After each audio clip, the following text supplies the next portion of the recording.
Oh, so that's how it does it. Ah.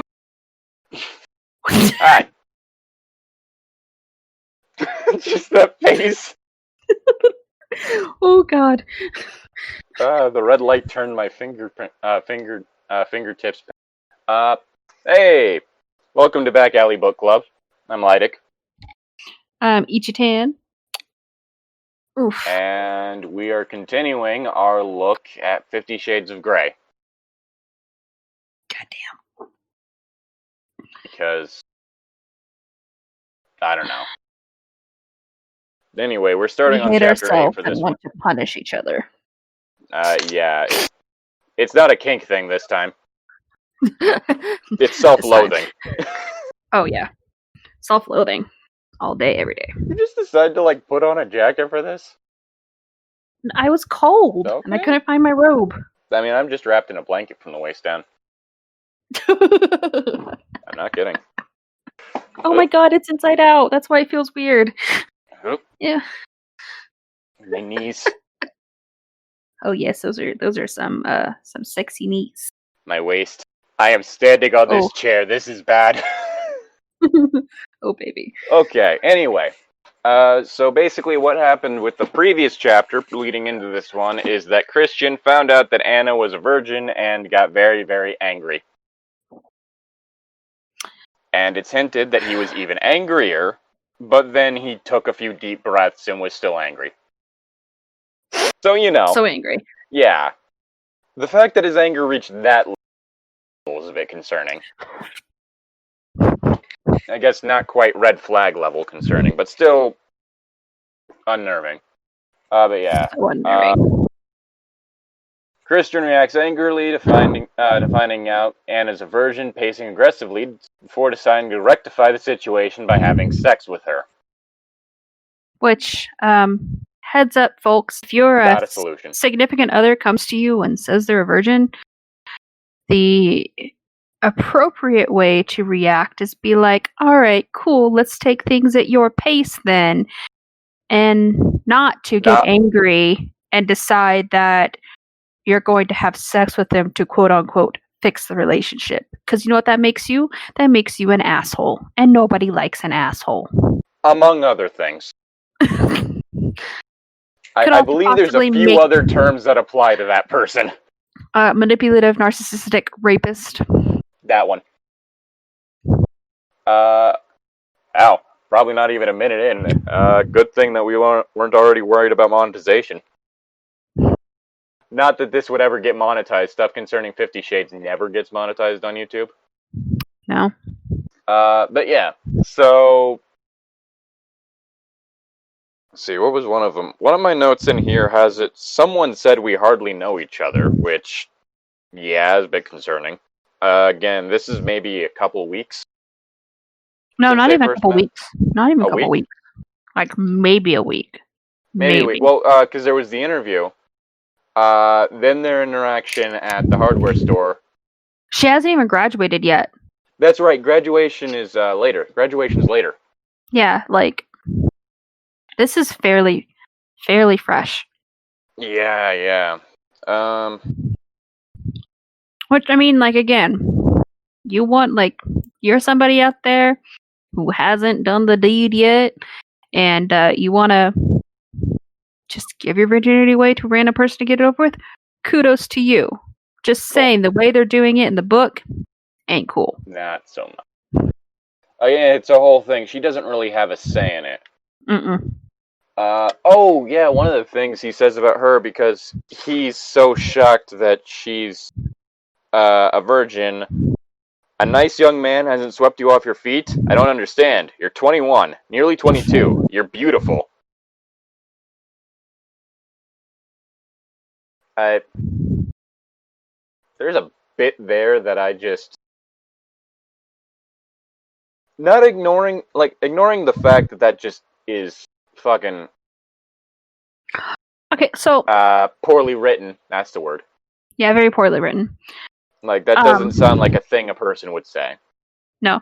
And I'm gonna say, right here, that, the author did seem to do a little bit of good towards his character by having it, stated in there that like he acts kind of guilty and like feels bad that like he, I guess, sort of treated her a certain way and showed her all this stuff about BDSM. Now knowing that she's a virgin, because he's like, oh man, Yeah. like she's super innocent. Like I thought she was just innocent, but no, she's like innocent, and so he feels kind of bad. Thought this was all part of the role play. Right, but then he turns around and throws in this big ass red flag of deciding to quote unquote fix the situation by being like, all right, we're going to get rid of your virginity right now.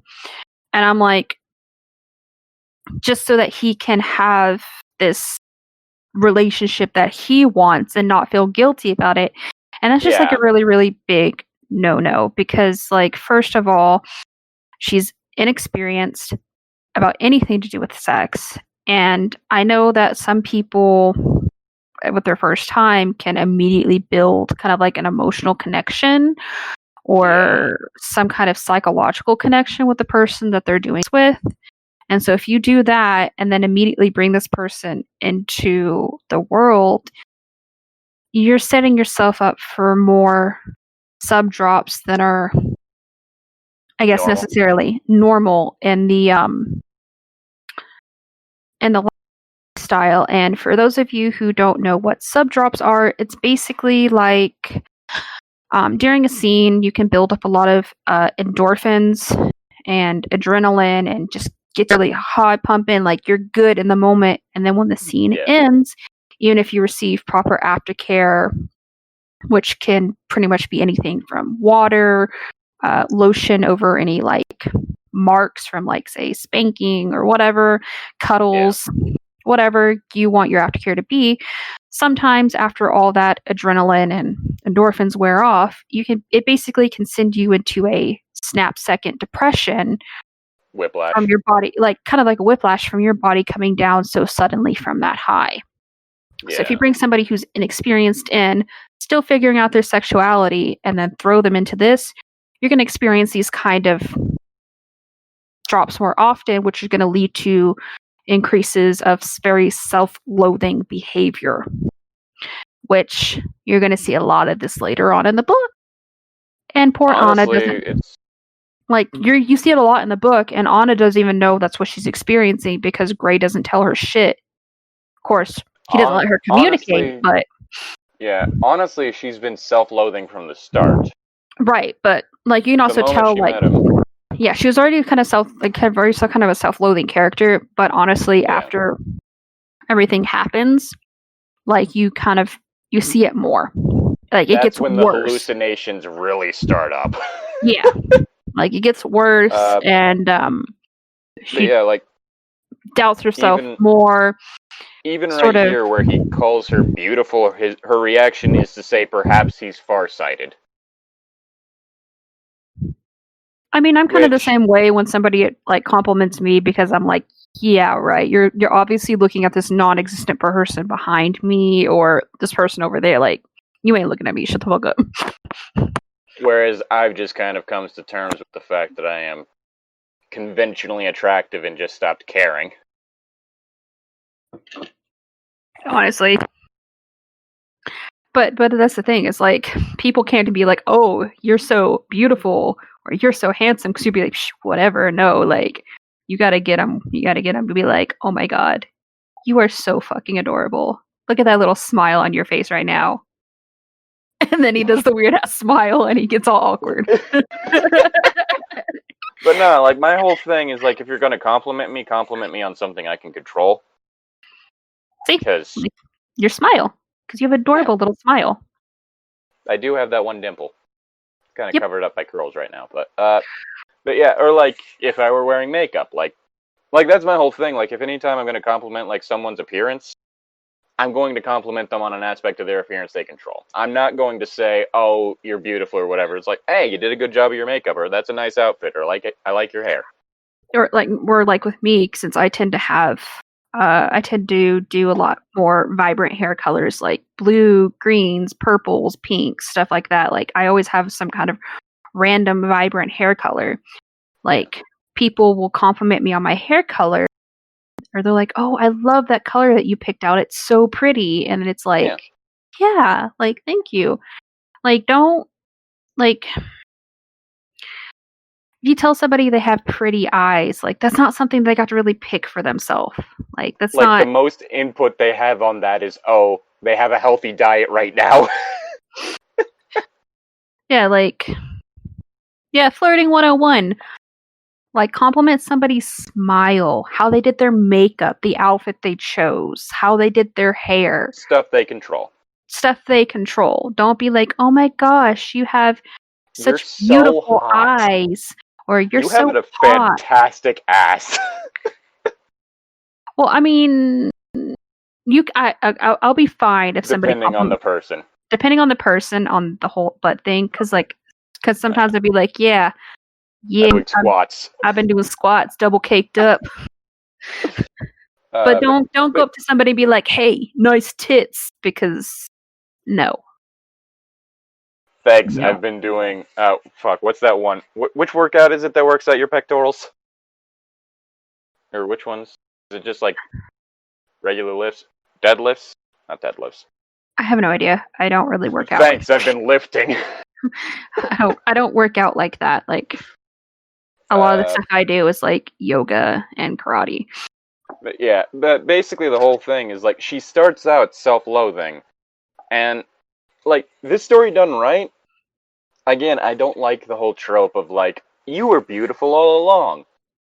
I still think the best example I've seen is Bouquet for an Ugly Girl, in which it's not her physical appearance which is revealed to be good, but it's actually how hardworking she is, like how dedicated she is to the things that she's passionate about and stuff like that. Well, it's Where like that is what is like what draws like the love interest towards her.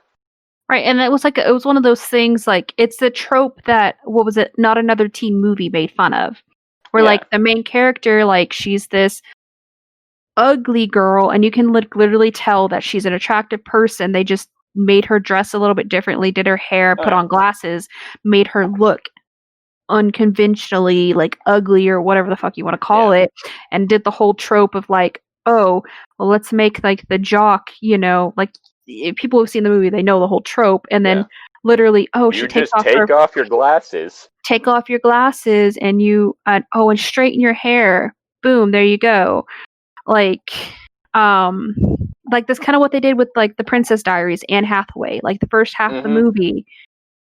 Oh, she's got curly hair and glasses. Zoom type. And then they like, and then she wears like the clunky shoes and all the stuff like that. And then, let's change her accessories, straighten her hair, give her contacts. Like, I'm fucking flashing back because if anyone's ever read the book, they know that a lot of that character's like inner dialogue is lamenting about the fact that she's flat chested. Yeah, I'm not kidding. I know. I read. I'm perfectly happy with my flat chest. I don't see what the issue is. I wish I had a flat chest. Like, I got so much back pain. Like, holy shit. Like, but yeah, it's the whole thing of like, if they wanted to do this trope, if they wanted to get this trope to work, they should have had it to where she becomes more confident in who she is as the story goes on. But the opposite happened. And this isn't a character study in a bad relationship. That can work. So like, the thing of that, like, I think really annoys me is like, so growing up, like middle school, high school, I was in shape. Like, I did karate 3 times a week. Like, I was in shape. And I had a good figure. But I had zero confidence. Like, people all the time would compliment me on my figure, telling me that I was so pretty. And it would just like make me feel like, I know like a lot of times when it's coming from like friends and family, it was in good nature. But it just kind of made me feel uncomfortable because there's people who would say it that weren't saying it in good nature, like weird guys at the mall, or who were literally just trying to be nice at me because they thought, oh, she'd be an easy lay, or she's got a nice body, It made me so uncomfortable.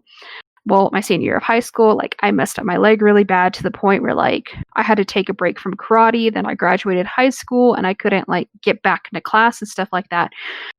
plus the medication that I was on for some medical issues I have, like, caused me to gain weight. Yeah. And, like,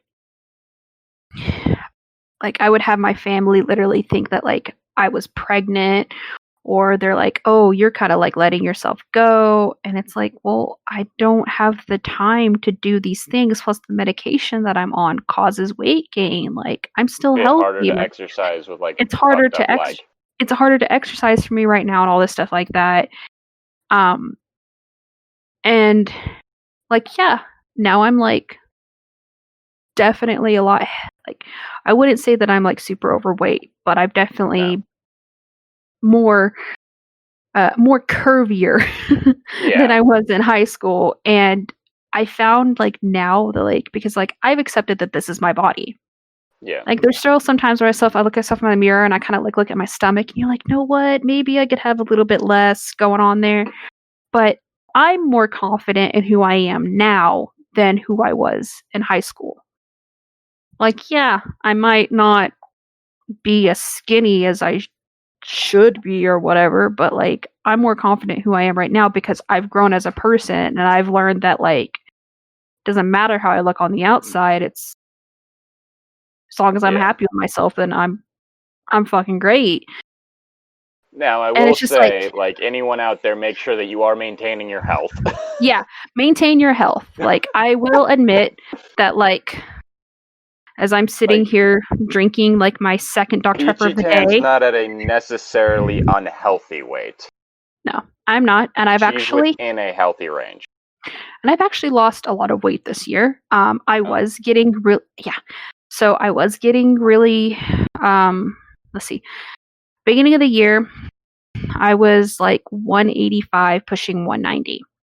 yeah, As of my most recent doctor's appointment, I am down to 165.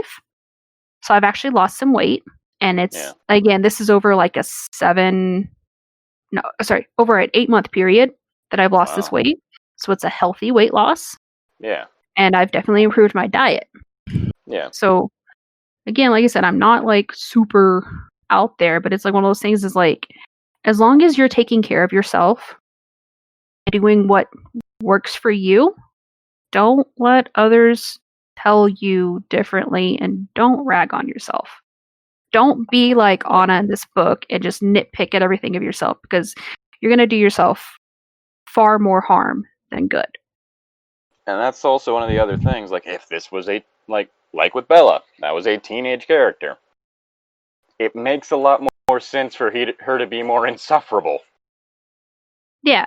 And the other thing was like with Bella is that, like, yeah, there were some parts in the book, like, she did, like, the series did have some flaws, but they also gave everybody some kind of character development. Like, as the series went on and, like, Bella grew up, like, she started to, like, change some of that destructive behavior that she had and I matured. mean, she was still judgmental as shit of She other was people still throughout the judgmental. entire Yeah. thing. She was still judgmental of Like, other people, but she started not being as hard on herself as she was in the beginning. it is kind of funny, like, the blank slate character thing for her didn't actually start up until about halfway through the first book. Mm. Whenever she, like, started falling for Edward and then just made that her whole character for a bit. Which, don't do that. Don't do that. Don't make another person, like, the focal point of your life. That's No. unhealthy. Which But yeah, again, whole thing. Oh, sorry, we again, should that's what probably this. talk about 50 Shades, though. Well, that's what trying to, like, again, like, this is what Anna's starting to do. Like, she's starting to Yeah. literally change herself and make this person that she's barely even known a week by this point the focal point of her life. Don't do that. Yeah. Nobody's worth that. That's bad. But yeah, which he also, like, berates her for the fact that, like, she hasn't had sex before. Because, Don't do that. apparently he doesn't realize that people with low sex drives exist. Kind of. Well, it's not even that he doesn't exist. That it's the author. Like, the author literally doesn't, like. There are Yeah. ace. Like, well, like, There are. even if, like, regardless of sexuality, like, there are low sex drive people. Well, yeah, it's like, so low sex drive that can be from different things, like medical conditions that you could have, depression, certain medications that you take. Just a natural part of who you are. Just a natural part of who you are. Some people aren't very sex driven. Like, Guy and Joyce tend to seek it out. yeah. Like, what's another thing? If you're depressed and you're on medication and you have a low sex drive and you didn't have a low sex drive before you started that medication, go talk to your doctor. It's your medication. Yeah. Some depression medications will cause a low sex drive, but if you talk to your doctor about it, they can just prescribe you one that will actually help with your depression and increase your sex drive. Which is also kind of interesting since some depressed people actually turn to sex to help with everything. Yeah. Besides the point. But yeah, like, it's the whole thing of, like, have you avoided sex? Oh. Maybe she just hasn't been actively seeking it. And again, there's nothing wrong. Yeah. You're 30 and you haven't had sex yet? Good for you. Do what you want. Like, it's your body, your choice. Don't let anybody make you feel bad about it. The minute somebody makes you feel bad about it, flip them off and walk the other way. They ain't worth your time. Do who you want, so long as they consent. Yeah. But yeah, let's see. What all do we... Oh, yeah, then another thing with the lip bite. I told you this note before, but for those of you who want to know what this note is, it says, "Excuse me as my penis fucking inverts itself from lack of arousal." So, like, apparently anytime Anna bites her lip, Gray's just Christian like, wants stop to it. fuck her mouth. I'll fuck your mouth. I bite that lip for you. I'll bite your lip. I almost vomited fucking saying that. Holy shit. It is such a bad line. Can we also talk about just, like, the family-friendly language that's being used? Yes, like, we haven't even gotten to the proper sex scene left. Down there. He's touching me down there. Down there. Let's see. Okay, the sex scene starts off asking whether or not she's on the pill. Be prepared, do you want the blinds drawn? What? Let's also talk about how this guy thinks that for somebody's first time, it's safe to go hard and fast. Like, no. No. No. You go slow and steady. There's the fucking line. As he rips through my virginity. Again, I'm gonna give a little basic sex ed lesson right here. It can be damaged by sex. It shouldn't be. It can be. It shouldn't be. So people think that the hymen is like basically an analogy sense is like a hula hoop with saran wrap over it. No. I've also heard like those seals that they have on like food products. Yeah. The freshness seals. I've also heard that it's like before. A freshness seal or something like that. No. Your hymen is literally a scrunchie. It stretches and goes back down. Yep. It's not something that you rip through and break. You're not supposed to bleed your first time. It can happen, but it's not supposed to. And it can also end up getting damaged via other things, as I think I've stated before, like gymnastics can fucking damage your hymen. The hymen can heal itself. Yes. It can repair itself. It can repair itself. Like, realistically, if, like, the whole, like, it can be broken by insertion, then you couldn't use a fucking tampon because you would just take your virginity the first time you used a tampon. Like, it don't work that way. It doesn't. This whole ripping, breaking the virginal wall bullshit is just a myth. It's a myth. Started by men to keep women. Blech. Basically. Yeah, so what we're saying is that down with big man. Wait.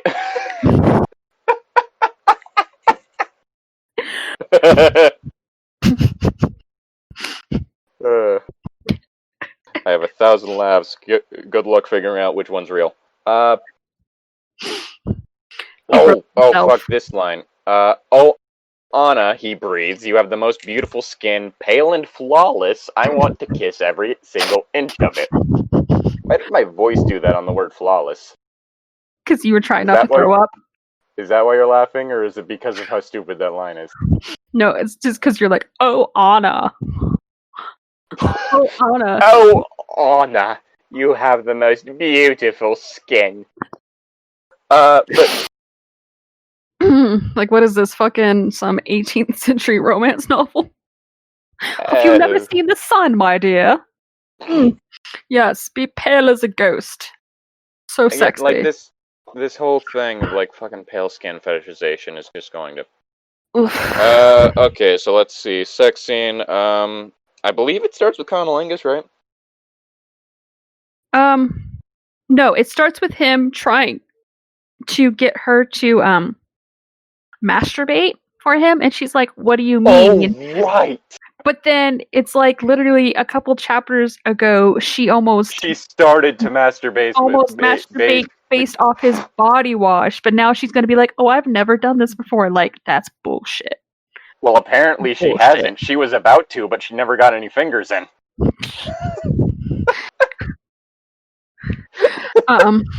Yeah, so basically, like, it starts off with him telling her to masturbate while he watches. Not sure that's a first-time activity, but whatever. I mean, I've heard that it helps kind of like really like set the mood and kind of relieve like some tension, but like at the same time, I feel like if somebody's watching me do that, I'm gonna be like, no, how about we just not do that? I'm just gonna go. I'm gonna go get some ice cream and watch some Netflix. I'm done. You were Mood's gonna say gone. get some ice cubes. But yeah, so I mean, yeah, so it starts out with that, and it, like, reveals, oh, she's never masturbated before, because apparently this story just took a fucking asexual and warped her. Good to know. It took an aromantic and warped him. I don't know what's going on here. Let's see. Oh, Gray's on the entire time. Foreshadowing. That's a little weird, but I know, like, we know why he does it. Yeah. We don't know why right now, but we're gonna find out later. Yeah. There's a little bit of foreshadowing there. Oh, and then apparently, even though Anna's literally never had sex before, she apparently can keep up with Gray and move her body in time with his perfectly without no guidance. Oh yeah, that's right. There it is. Show me how you pleasure yourself. Okay. Because I was trying to... Oh, the fact that he keeps telling her to keep still. That's, I don't know, if you don't expect them to squirm around... I mean, it's funny, right? Because, like, he's sitting there talking about, like, when she wakes up after being, like, drunk and he, quote-unquote, rescues her. He's like, oh, yeah, like, I like my women receptive. Like my women receptive, but yet he's gonna tell her to, like, basically lay there like a doll and not move. Like, how receptive Stop squirming. What are you doing? Orgasming?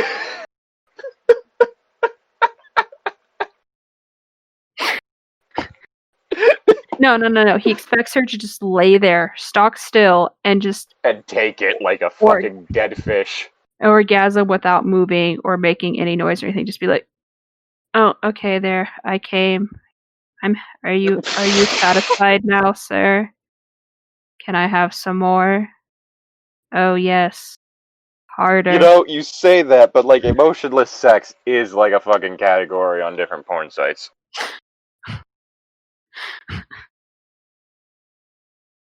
Oh, yeah. You like it like that? Oh, yes, baby. Harder. Harder. Keep going. So good. Yes. This text-to-speech sex scene brought to you by Erica Mitchell. This is your fault. Okay. A few things that were kind of trends. Basically, after what must be at most, like, I don't know, 4 minutes of foreplay, maybe, because there is no form of time skip, at all. She orgasms, which let's see, I fall apart in his hands. But yeah, also every fucking orgasm that she has, she uses the same metaphor. I fall apart in That the world comes I crashing shatter, down around me. I I unravel, shatter, I unravel. all that. Right. Okay, based on this one, it seems that she came entirely from nipple play. That's good to know. No. No. That part really bugged me because I'm like, how? Sensitive nips. Okay, yeah, I've heard of sensitive nip, but I've never heard that sensitive nip.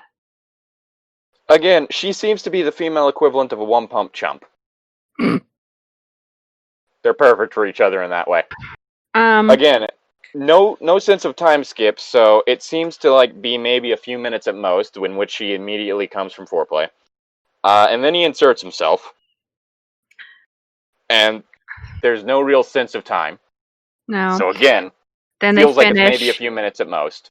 Yeah, so then they They finish. both orgasm at the same time. They both orgasm, which is how? Really, how? Because like somebody always is gonna come first. Someone's gonna come first. Somebody's gonna come first, and the other person's gonna have to be like helped along to reach theirs. Yeah. And then we're also gonna talk about like, okay, apparently after literally only like having sex for the very first time, she feels no soreness, no pain, no discomfort, and is perfectly ready for a round 2. Oh yeah. Also, she's apparently horrified at the size of his penis. I mean, Fair penises enough. are pretty terrifying. First time. Oh yeah, they are not aesthetically pleasing. Oh. Then genitals in general aren't. No. It's like the most displeasing corner of the body to look at. So it's like, oh yeah, that thing's there. I'm gonna go over here now. Yeah. How about this? When I give you oral, can I just like blindfold myself? What if I look directly into your eyes so I don't have to look at it? I really just don't want to look at this thing. I don't want to look. Set up a. I feel like it's staring at me. Tape a phone to your stomach so I can watch cartoons while I do this. Let me watch some SpongeBob. No, maybe not children's cartoons. That's a bad combination with sex. Meh. Oh yeah, whatever she like. Apparently, he realizes that she's worried about the size, and he goes, "Don't worry, you expand too." That gave me some horrific flashbacks.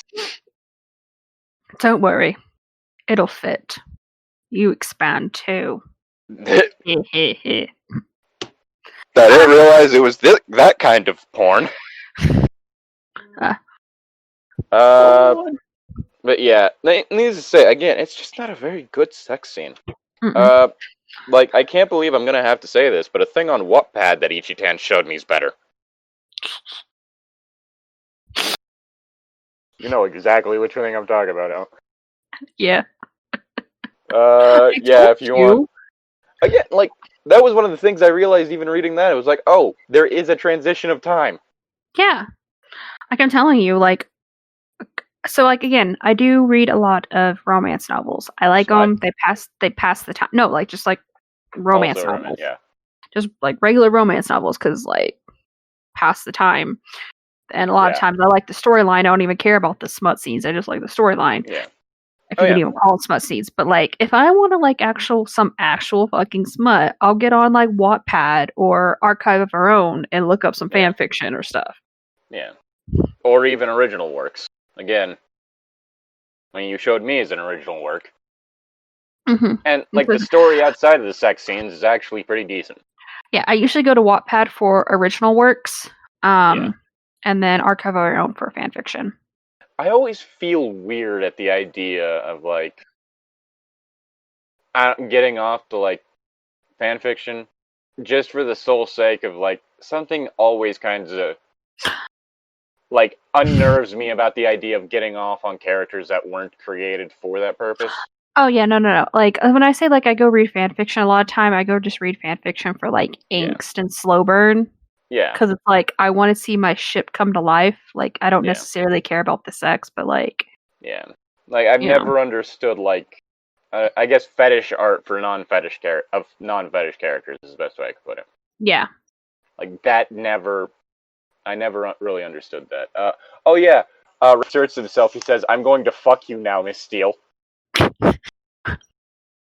Who Okay, Miss is Steele. this man? Okay, here we go. So this is how I imagine the scene go, right? Right. So like it's like, all right, Miss Steele, now we're to the second part of our agreement. I am going to fuck you now. And then when we are done, we will cuddle and fall asleep. And in the morning we'll have breakfast at 8 o'clock sharp. Like a fucking business arrangement. Now, Miss Steele. And then afterwards, I will become emotionally unavailable.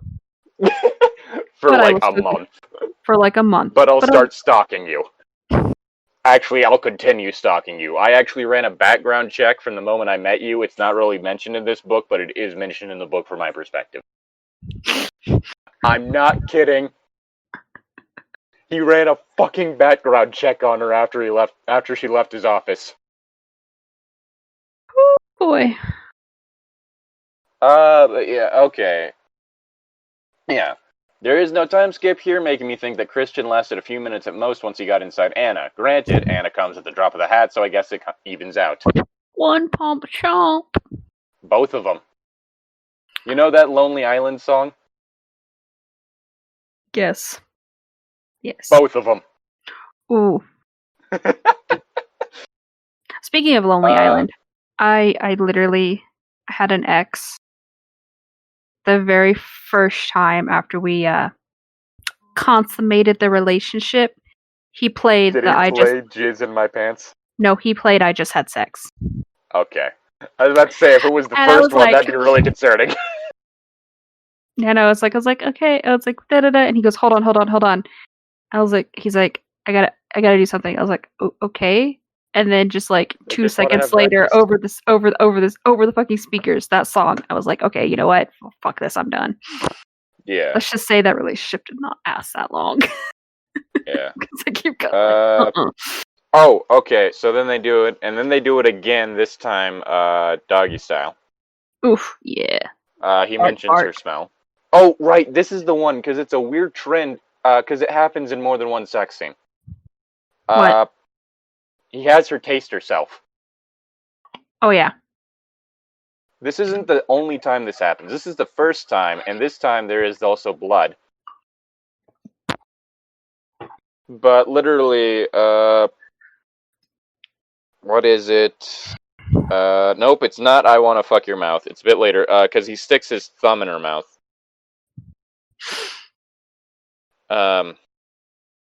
Oh, right. Ceased, he breathes against my ear. Suck me, baby.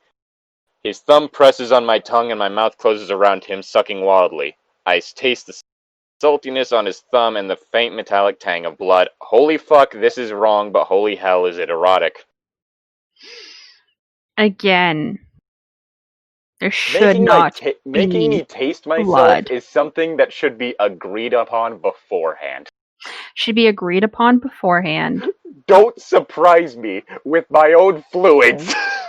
Yeah, it's something should be agreed upon beforehand. And again, there really should not be blood. If you're having sex with your partner and there is blood every time, they're doing something wrong. I guess, there's only this one time that it happened, still. Right, but I'm just saying, like, again, like, it's not uncommon, but it's also, like, not supposed to. Yeah, too normalized that there's, Yeah. Let's see. Before that, there's the whole thing of, oh god, I forgot. You're so deliciously wet. Gross.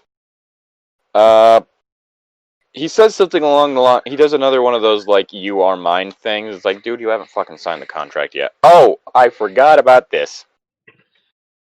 Okay, so one of the things he does, and this isn't the only time he does it, is as he's railing her, let's go with that, with each thrust, he'll, like, say a word. You are Are mine. so sweet. I Yeah. want you Oof. so much. Like a fucking robot. Erica? Let's say it right now. That ain't sexy. It's just awkward. Yeah. Like, it's just awkward. It's weird that we have this much to say about this sex scene when it is such a short chapter. Mm-hmm. But yeah, then they pass out. Or then she passes out. Or not even that.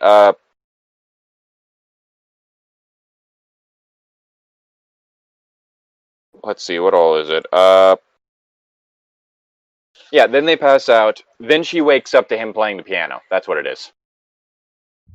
She wakes up to him playing the piano, goes out to see him. This time he's shirtless, I do believe. Mm-hmm. And she apparently never notices the whole thing going, yep, broad shoulders, narrow hips, and his abdominal muscles ripple as he walks. First time we ever actually get any description of him, really. Aside from him having pouty lips at one point. Yeah, this is beginning in chapter 9, right? No, this is the end of chapter 8. Oh. Because, like, she wakes up due to him playing the piano, goes up to him because it's like, oh, you were playing such a sad song. Yeah, my mom taught me how to play it. Or whatever. Yeah. And then, like, you need to go back to bed, even though I don't have to go back to bed. But I'm gonna sleep with you. Because I'm trying new things. Yeah, he's played since he was 6. So I guess it's more that his foster family. Yeah. Yeah. So the Greys. Yeah. But yeah, also she doesn't notice what's up with his chest even though his shirt's off. You'd think that it'd be noticeable. Basically, I'm gonna spoil it right now. Do you mind? I thought Do you care if I spoil it? No, I don't mind if you spoil it, but I thought she did. No, because she did say that she noticed some circular like marks on his chest. That was a later chapter. Oh, was that? I thought that was in that. Yep. Literally, she just mentions how his pants hang off his hips in that way again. No idea what that means still. Do we just see full cock bulge? What is it? Cock bulge? Does it, like, perfectly sculpt his ass? And then mentions his broad shoulders, narrow hips, and abs. See, chapter 8. You said this was towards the end for me, of it's it? page 123. 123.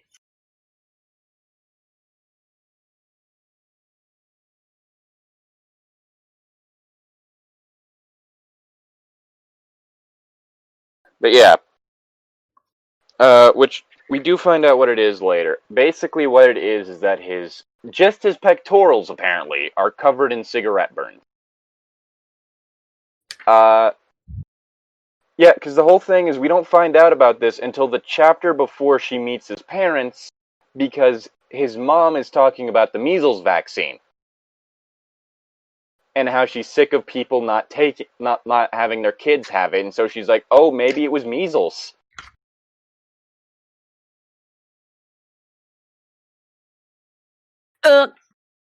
What? Chapter 9. I was skimming through something and yeah. Oh, okay. But yeah, so basically he just, like, orders her back to bed.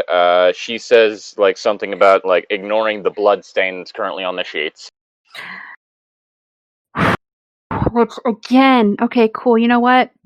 I don't think it should have been that much blood. No, like, because, yeah, you did it, there's a little bit tearing, maybe some on the genital, drops. But, like, if there's on the sheets? What the fuck? At most, it would have been, like, a few drops on the sheet. And that's Not just even- from it dripping down the body onto the sheet. You know? Yeah, I know what you mean, but It even shouldn't have been then, enough to, should like, not have. Yeah, to be that. noticeable. Yeah. Yeah, bed, oh, what is it? I swear it actually mentions, like, the whole thing of... Ow. Yeah, there's blood on the sheets, evidence of my lost virginity. Gross. Chapter 9. This book is a nightmare. We spent 45 minutes on that. What? Don't. Please don't.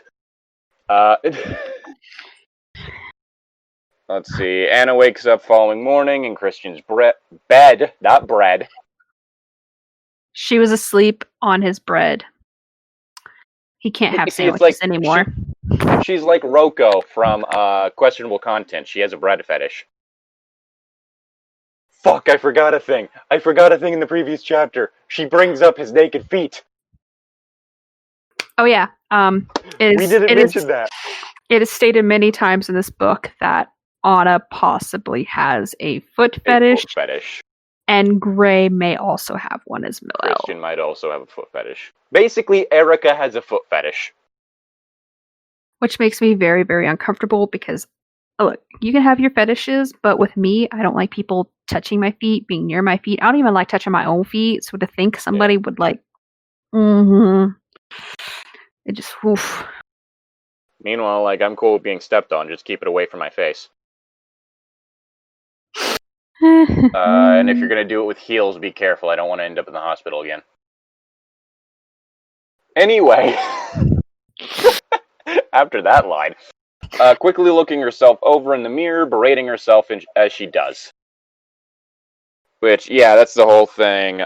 She makes it to the bathroom, remarks about how surprising it is that the man who lives alone has 2 sinks in his bathroom. Because it's not like that's a semi-normal thing. For, like, bathroom arrangements to have 2 sinks. It's fairly normal. But basically, her subconscious, which isn't her subconscious because that's not actually what your subconscious means, starts berating her. Like I've never done exercise in my life. You don't do any exercise in your life. My subconscious is woken. She's staring at me with pursed lips, tapping her foot. So you've just slept with him, given him your virginity. A man who doesn't love you. In fact, he has some very odd ideas about you. Wants to make you some sort of kinky sex slave. Are you crazy? Yes. Oh, you're not asking me. Sorry. She seems to be... No, that's her subconscious shouting at her. I know. Again, I'm a bit worried that Anna might be suffering from something. But yeah. She tries to call Kate back, because Kate's been messaging her. Fails. Let's see. Oh, she's getting ready. And she thinks, oh, if I put my hair in pigtails, I'm going to be safe. I'm going to say right now. The more girly I look, perhaps the safer I'll be from Bluebeard. Which, again, really, really weird and bad analogy. But also just another thing. In BDSM, pigtails and twin braids, never a safe option. You're just given more handholds. That's a handle. Yeah. That's a handle. You're just given a handle. You pull your hair up in any fashion, that's just a fucking handle. I will say I've never been a fan of, like, pigtails, but that's just because they always look childish to me. That's just personal preference. There's something weirdly juvenile specifically about pigtails to me. Well, yeah, like I get that, like if you're sitting there and you're pulling your hair into like the high pigtails, but if you're like doing like the low pigtails, where it's like the like nape of your neck, thing, then like that's different. Yeah, that's different. But yeah, like so that's the thing. It's like I will never do like when my hair's long, I'll never do the high pigtails. I'll do like the low, like nape of the neck pigtails, and that's just because that helps keep my hair out of the way. But yeah, no, like, I think unless you're Hatsune Miku, you can't really make high pigtails work.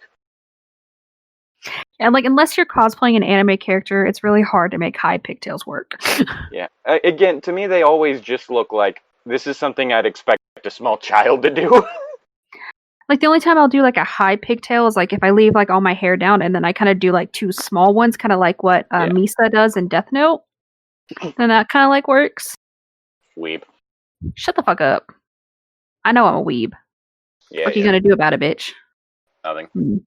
That's But right. yeah, after trying to call Kate, puts her hair into pigtails and begins to start making breakfast while listening to music. Yeah, basically she realizes that she's hungry. Yeah, so she goes and she dances around the kitchen in pigtails while cooking with her headphones in, wearing one of Gray's t-shirts. Yes. And thinks she's gonna be safe from him doing that bullshit. I think safe is just like a really concerning word to be using here. Right? That, like, it is like, this one specifically is predatory. But just using Yeah, like if you safe feel in like you need to general do something to makes be it feel predatory. safe. If you feel you need to be, like, if you feel you need to do things to make yourself safe from someone, don't have sex with them. Run. Don't matter if that dick Don't matter how good that dick is. run. Yeah. Oh yeah, this is also where we find out that his lips are pouty because when she woke up, he was still asleep, and it's like his pouty lips are his sculpted pouty lips are parted slightly. I'm sorry. Anytime somebody says pouty lips, just make me think like fish lips. Just like Christian out here looking like a Bratz doll. Kylie Jenner. Oh. She the one that was in the Pepsi commercial or no? I don't know. But she's yeah, the one. bathroom. Oh, sorry. She's the one who tried to convince a whole fucking world that she got full lips by using a lip gloss that she made herself. Oh. Mm-hmm. Also, I have like a fucking note from the bathroom scene that just says Anna is unwell. Because again, these seem to be almost full-on hallucinations. And she seems to label herself a misfit. Oh, I have that one too. Nothing a bigger testament to Anna's character than the fact that she unironically calls herself a misfit. This is when she's dancing, isn't it? Yeah, something like that. But yeah, then she's talking about like her music taste or some shit. Yeah, which I'm like, she's one of those people. Mm-hmm. Like, I mean, there's a fucking scene later on where she's like, they do the sensory deprivation thing later on.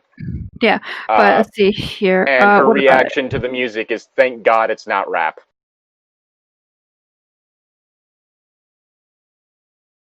Look, I will admit that I don't like a lot of the newer rap music. Like, my taste in rap tends to stick with, like, the 80s to the, There's a reason one of my favorite groups is Czarface. Of rap, like... Yeah. Like, a lot of the newer stuff I don't like, but I'm not going to be one of those people who be like, well, at least I don't listen. At least it's not this kind of music. Like, just because you don't like that music don't mean you can be hating. Like... It was the most, like, thing. Mm-hmm. But that's not the point right now. Let's see. So yeah, again, she's in the kitchen cooking. Gray shows up and he's like, oh yeah, I like these. Talking about her fucking pigtails, and it's like my note on that was like, called it. Pigtails are catnip to doms. I love these. He whispers, they won't protect you. Yep. Again, red flag. Why the fuck? Oh, it's not gonna protect you. What the fuck is that supposed to mean, sir? Oh, no. Yeah, that was. Let's also talk about how this isn't flirting. These are matter-of-fact sexual statements. Right. Let's talk about here. Like, girl is all of a sudden a raging sex fiend who is horny all the time after like literally showing zero interest in sex before meeting this person. She is what, like, parents of people who don't accept the fact that their kids have come out of it asexual think is going to happen. You know what I mean? Yeah, and then we get into another like how red. it's always like, What? sorry. No, I was going to say, continue. you know how it's always like with them, like, oh, you just haven't met the right guy or girl? Anna is what goes on in their mind.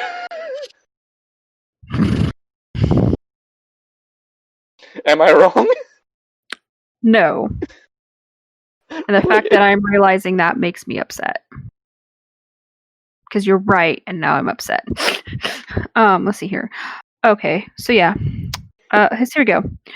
Then we get into another red flag of like Gray's weird ass fucking thing about food. He has a feeding fetish, I'm telling you. He's like gets all upset that like Anna can't finish all of her food.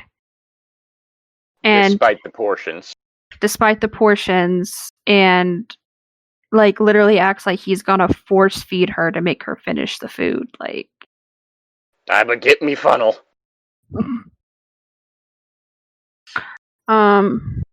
Wait a minute. I just thought. Okay, one of the things I often hear about from like British people when they're talking about food, oversized the portions are. Mm-hmm. Oh yeah, no. American-sized portions are definitely. Oh yeah, oversized. Way oversized. Like, this is coming from someone with a large appetite and a thankfully high metabolism. But author's English. Yeah. Do you think that this might have something to do with that? Because I don't remember Bella having a whole thing about not being hungry.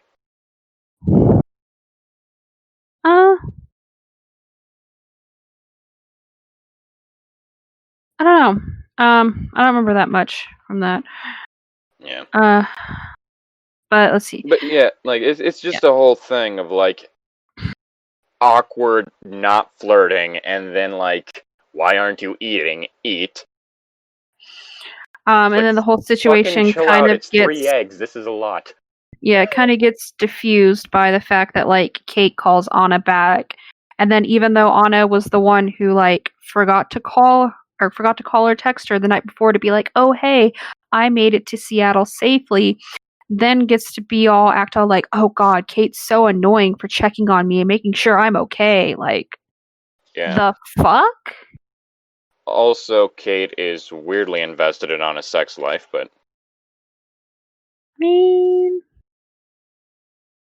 I guess it's some. I mean, like, I guess in some friendships, like, I've noticed in a lot of like friendships between like, I guess more, just in some friendships, like sometimes people be like, "Oh, you had a date last night. Did you get laid?" And kind of like a jokey thing. But like, like, Kate that's doesn't one. seem to be like jokey.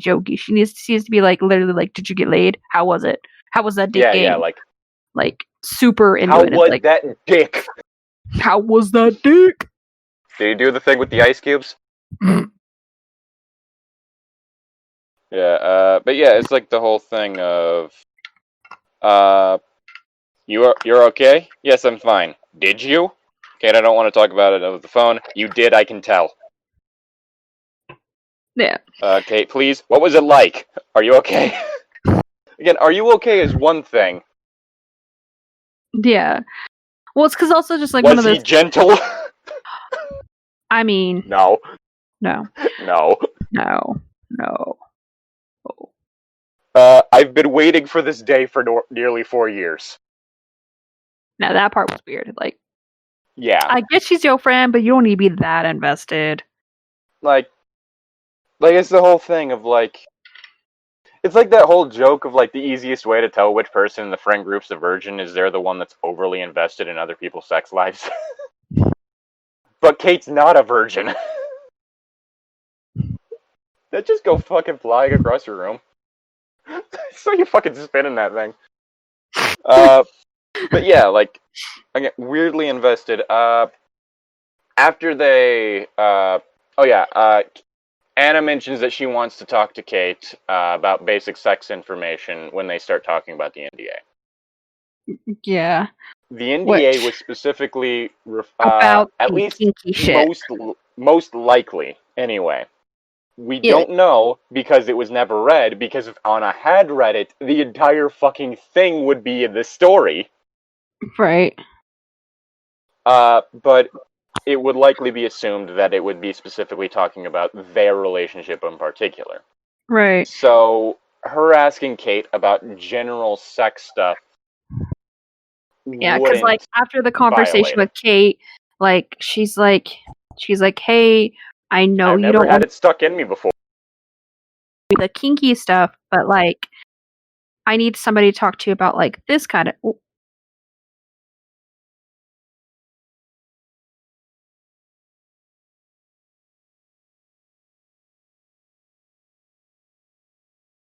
Did I lose you?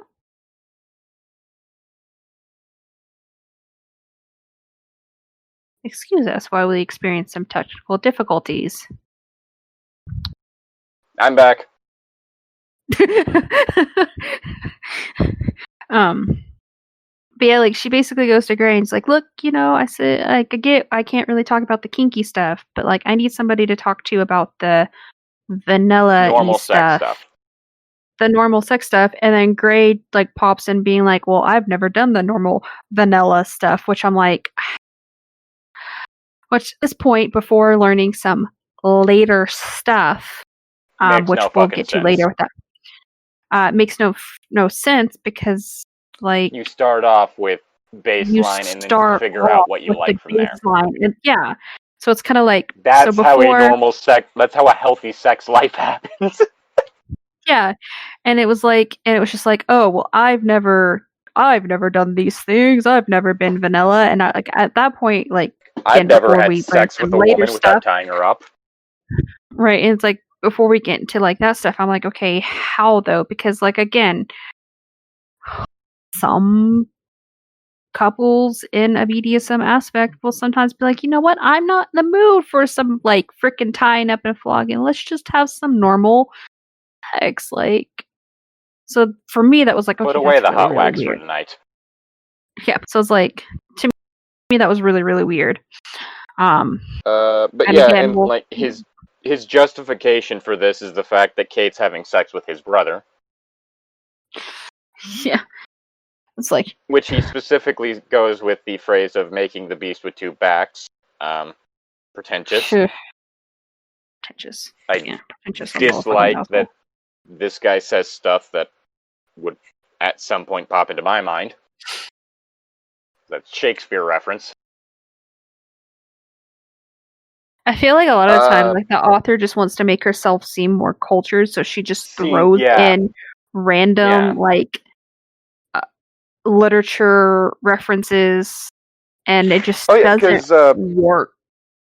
Anna's supposed to be an English major, but from what I was looking up, because the book that's constantly brought out throughout is Tessa de Uberville's, Yeah, which is apparently a surface level English thing. It's not like your yeah, like deeper, more insightful English major type thing. It's more like, oh no, this is what you're going to read like your first semester. yeah. Um, which I can't attest to that. I can't attest that any of the uses of reference to the book throughout the thing are done correctly. But, you know. But yeah, saying he's never had vanilla sex before, which whatever. And then they go and take a bath together. And then we get into the fun part. You're chewing it makes me want to fuck you. So yeah, These fucking lines.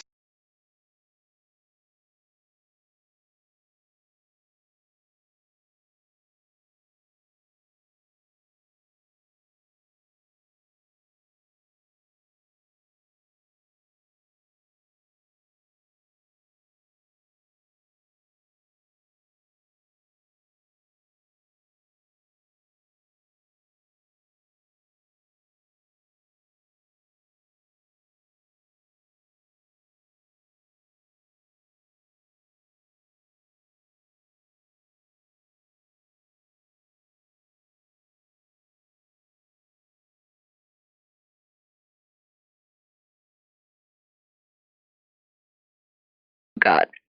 Oh god. Okay. No, because I know what part we're about to start talking about, and just oof. The part where he blue balls her? Yeah, so like they take the bath. And he's like, I'm gonna like get you all riled up. Oh, guess what, Blue Ball? Because I want you to perform oral on me now. Oh, And do I then, get to say the line? no, I want to say the line because I want to say my notes. You want to say the line? I want to say the line. Okay. Okay. So yeah, basically he blue balls her in the bath and then turns around. He's like, I want you to give me oral, right? He wants to. Yep. And so And how this he line. introduces, I want you to become well acquainted on first name terms, if you will, with my favorite and most cherished part of my body. I'm very attached to this. And this is followed up by It's So Big and Growing. It's so big and growing coming out of the water. Oof. But no, my Oh response yeah, it's stated to that it's rising above the waterline. yes. Yes.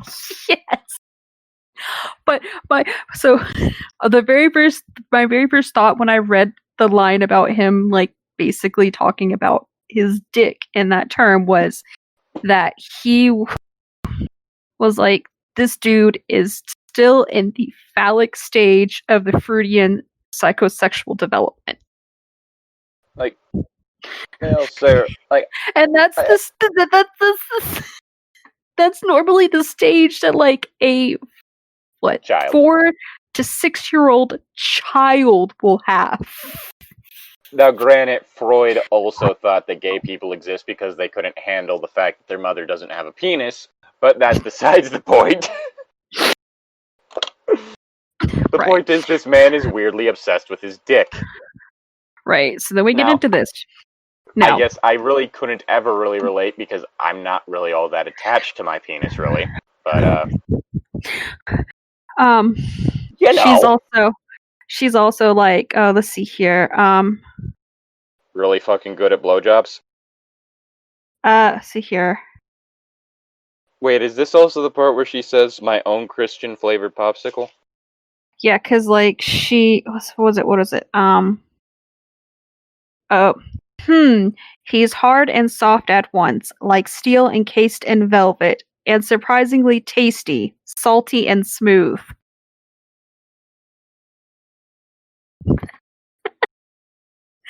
And then later goes on to say he's my very own Christian Grey flavored popsicle. I don't like my popsicles warm. Or salty, unless unless they're salted caramel. No, I was gonna say unless they're the sea salt ice cream from Kingdom Hearts. Also good. Salted caramel is fucking delicious though. Mm-hmm.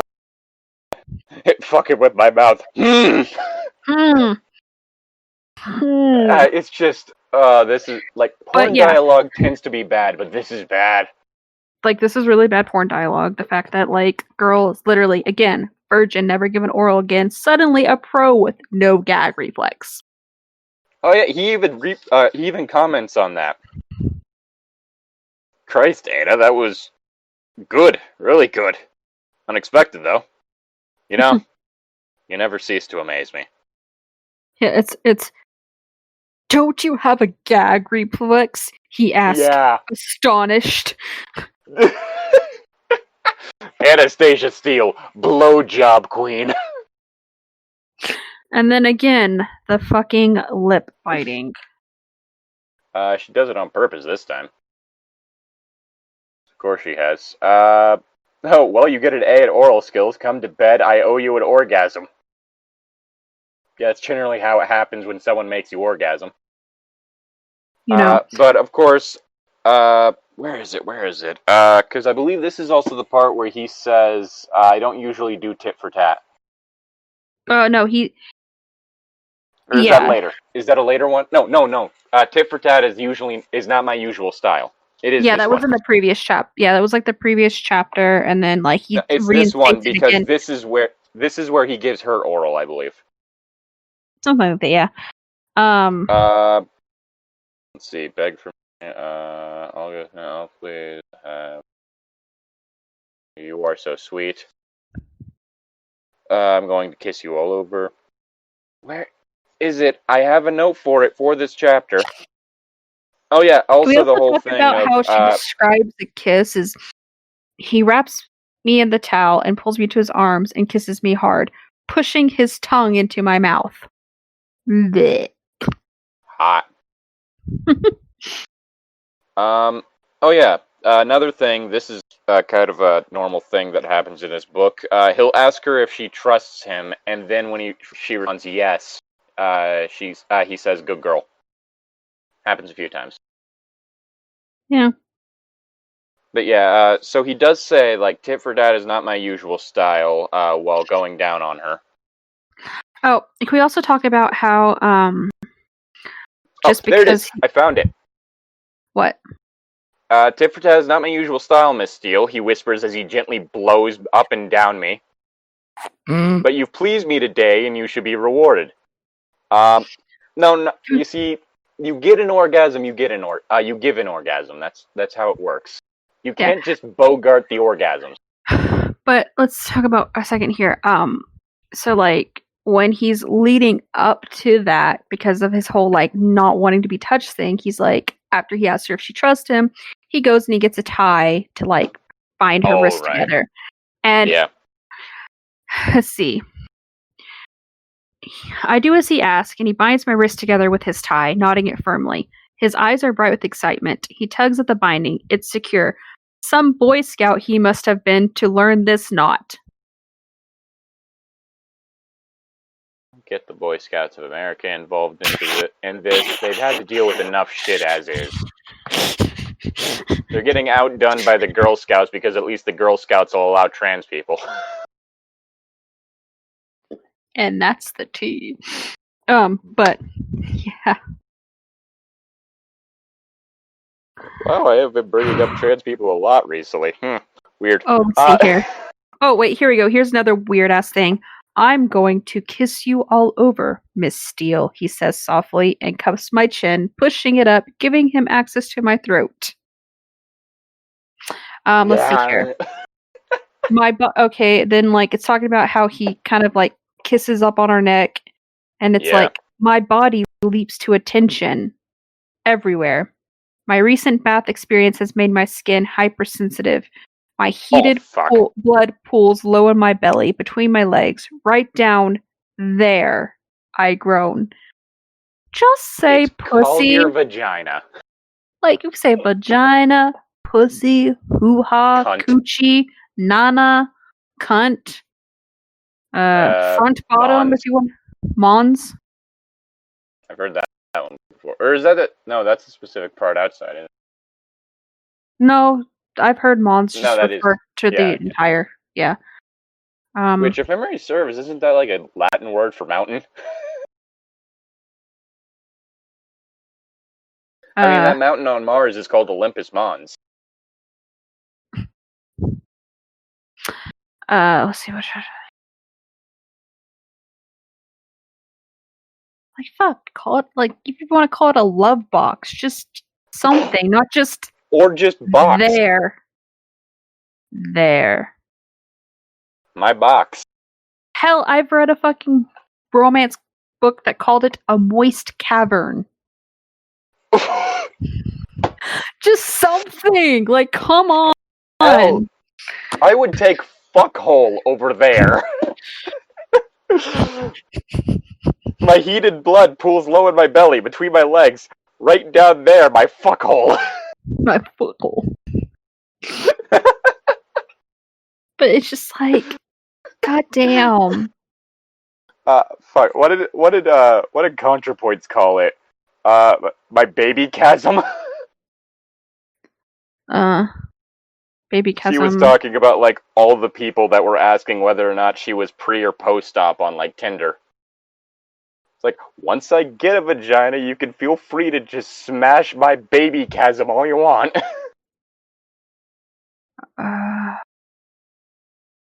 Point is, there are 100 like ways you can say like that better than there. Yeah. Especially in your fucking erotic novel. Just like... She's upset about the fact that she can't touch him while she's bound. So what the Apparently, thing... she keeps Sorry. trying. She keeps trying, and then he's like, yeah, no, fuck off, basically. My hard limit is my nips, Anna. I have really sensitive nips. Touch my nips. Don't touch my That's nips. right below camera. I can't just... yeah, it's weird. just... Anyway... My chair pinched my back. Like, I shifted, and, like, it, like, pinched. Ow. Yeah. Let's see here. Is it this one or the previous one where he, like, tugs on her pubes and then says, okay, maybe you can keep this? No, it's this one. Oh, this one? Yeah. Okay. But yeah, so, like, the whole thing about her having to wax everything apparently doesn't apply to that anymore. Yeah, let's see. It's, like, so she'll either refer to it as her sex, or... I hate that one. I hate that one. But apparently will have no problem saying clitoris. Yeah. Can I just say I hate just calling it her sex? That is the least erotic thing, like, I have ever... It makes it sound so, like, clinical and detached. It's like what fucking, like, nice guys call women females. Like, that's what it feels like. Like, you're trying too hard. Like, you're making it clinical, and that just makes it uncomfortable. Yeah, when she refers to it as sex, it just makes me feel like, oh, I'm at the gynecologist, and I'm, like, telling them that I'm having some problems, you know? Like, oh, yeah, I'm having some problems down there, or my sex is doing weird things. Like, it just it makes it feel like you're... Makes it feel Doc, like you're... I got problems with my dick. My cock. Cock. My flesh rocket. She orgasms on command again. Somehow. Yeah, come for me, baby. His voice is harsh, hard, raw at my ear. So he's voice fucking her, I guess. And I explode around him as he pounds rapidly. Okay, also, here we go. Fake fuck, he whispers. Here we go. We forgot Wait a minute. the best part. We forgot the best part. He grabs my left foot, bends my knee, and brings my foot up to his mouth. Watching in my every action, he tenderly kisses each of my toes, then bites each one of them softly on the pads.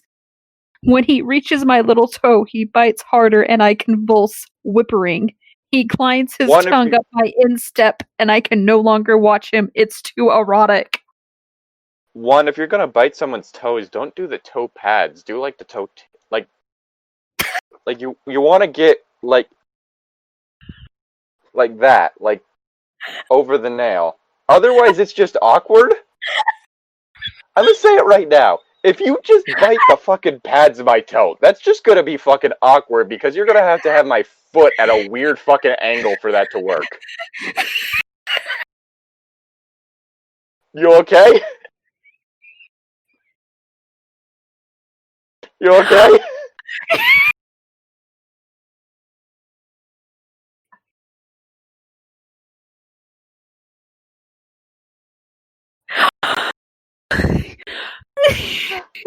You're making me so... Just saying. The pads is a terrible way to do that. So for everybody listening, we are currently looking at each other over video. And boy feels like he needs to explain what he's saying using his fingers, which just made it like 1,000. I can't fucking breathe. Hence why I said, like this. He showed me with his finger. Well, like, that's the best way I can describe it. I'm not gonna fucking, fucking pull my foot up to the camera. Just be like this. Ah. Oh, did you just actually pull your foot up? Yes, I didn't stick anything in my mouth. It hurt. I Also, popped I'm my currently hip. wearing slippers, and I don't want to adjust my blanket. I mean, I could. Let's see. That's Oh god. my fucking feet. But I can only get the foot up there. Hello. But yeah, like that is the best way I could explain that, though. Like, oh god. you don't want to go with the pad itself because that's just gonna be weird and awkward for It the just also angle. feels like it painful. Like more painful. Cause like Yeah, like that. Like you want to go like that. ow. Yeah. Like Yeah, that like yeah, you want to go like that. like cause Like biting if the you were pad gonna of your nibble on someone's finger. hurts.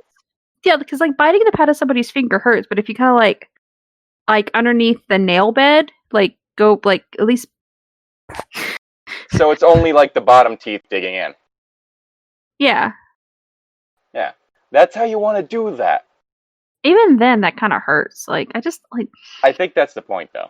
I feel like I've no but just me personally, if somebody tried to do anything with my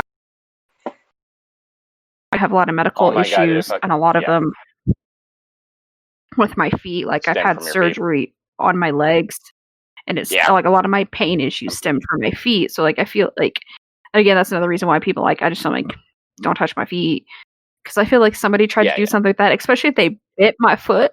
Like your ass gonna get kicked in the face and you're gonna lose some teeth. Yeah. My issue at the And moment, maybe have though, a is just that broken I'm not nose. seeing anyone, so my feet aren't shaved. Hobbit feet. Basically. You haven't seen... No, you have seen my shins. You have seen my shins. Yes. Yes. I was partway through waxing one of them when you saw them, but you've seen my shins. Yes. I have some hairy fucking shins. And then they get interrupted because his mother shows up. Oh yeah. His mom's about to go into his room until his bodyguard's What like, are you doing, stepson? He had adopted son realistically, but he's like, he has a guest. He has a And guest. she's like, But what? my son never has a guest. My son's gay. So it's more like she like shows up because like he hasn't been answering her texts and calls, so she's like So gonna go she check on assumes him. that he's sick. She assumes that he's sick, and when she gets there and he's like still in bed, she's like, it's like, no, he's in there with somebody, and his mom's like, oh shit, I just interrupted the booty call. Yep. So who's the prostitute you brought home? Who's the prostitute? So yeah. Let's see. Chapter 10. Anna meets Christian's adopted mother, and the three talk for a short time before she leaves to give the two some privacy. This chapter is also where we get the dialogue is still I forgot about this. One of the things Anna says is that her eyes are too bright. What the fuck does that mean? Is this just supposed to be an orgasm afterglow thing, or what? Am I audible? Yes. And okay. I don't know. I'm trying to find... I have it in my notes, but I can't find the actual passage itself. Because she mentions, her eyes are too bright. And it's like, what? This is, like, the weirdest humble brag I've ever seen. I believe it's likely before the part where her subconscious calls her a hoe. Because that happens. Of course it does. There's a fly here. She flies. It won't stop bumping into my forehead. Where the fuck is that mention? Oh, right. Grabbing my jacket, I dash into the bathroom and stare at my two bright eyes, my flushed face, and my hair. So the flushed face, that's orgasm afterglow. Mm-hmm. Blood is rushed to her face, all that, and her hair is messy because she just had sex. Is that supposed to be what the implication with the eyes is? I think so. Because that's weird. I think so. I think that could possibly be it, because like also Yeah. but yes, it's just like that, and it's weird.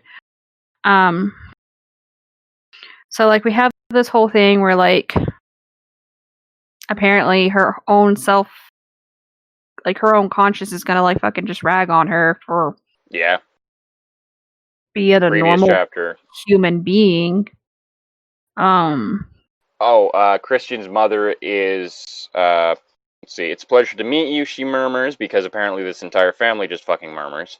Nobody can speak the fuck up. If I'm not mistaken, there is wonder and maybe stunned relief in her voice.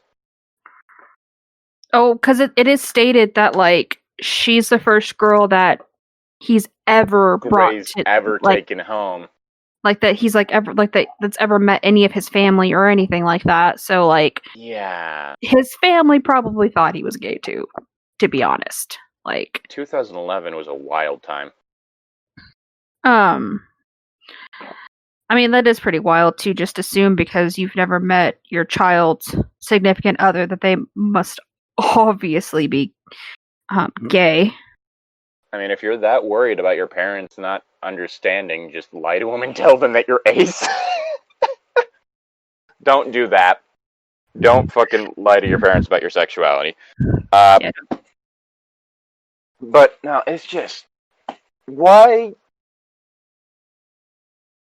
I don't understand this. Let's see. Oh, and then Jose calls her because Jose is a needy little bastard who's apparently built like a brick shit house. So you know. Brick shit house. I mean, he was stated to be incredibly muscular. And for some reason, Anna's like, "Oh, you're calling me? Look, right now's not a good time. I'm going to call you back. Don't call him back." Oh yeah, because like so what it is that like so yeah, Jose calls her and he's trying to like all apologize for his behavior, and then Wait, does he actually gets say it all in this one or no? yeah he's trying to apologize, and she's just kind of like not really wanting to talk to him because she doesn't know how she feels about it all yet, and plus also she's with Gray. And then the minute like Jose apparently realizes that she might be with Gray, he gets all like whiny about it. Upsetty. Yeah. And The then heteros are upsetero. right. And then freaking Gray's like, "Oh, you're talking to him," and he gets all dark that and broody Jose? again. Yeah. Is that fucking Mexican? Poof. And the Twilight books already had bad enough race issues. And 50 Shades is just all the worst aspects of the Twilight books condensed when you get down to it. So, again, the only person of color who has a name in this story sexually assaults the main lead. What the fuck, E.L. James? That is not okay. Let's see. Oh yeah, one of my notes literally just is don't fucking call Jose back. She does. Let's see. Oh, she asks to herself what Christian's problem is when he's being a possessive jackass. Pretty sure it's self-evident. You alright there? Yeah. Okay, on camera you were just like face down. Oh. So that's all I saw. I dropped my pencil and I was picking it up. Ah, got you. Which there's also the fact it's revealed that she doesn't have a computer, despite being in college. Right, she made it through entire 4 years of college not having her own computer. That doesn't make a lot of sense. Even in 2011. That is a lot of fucking glare on my glasses.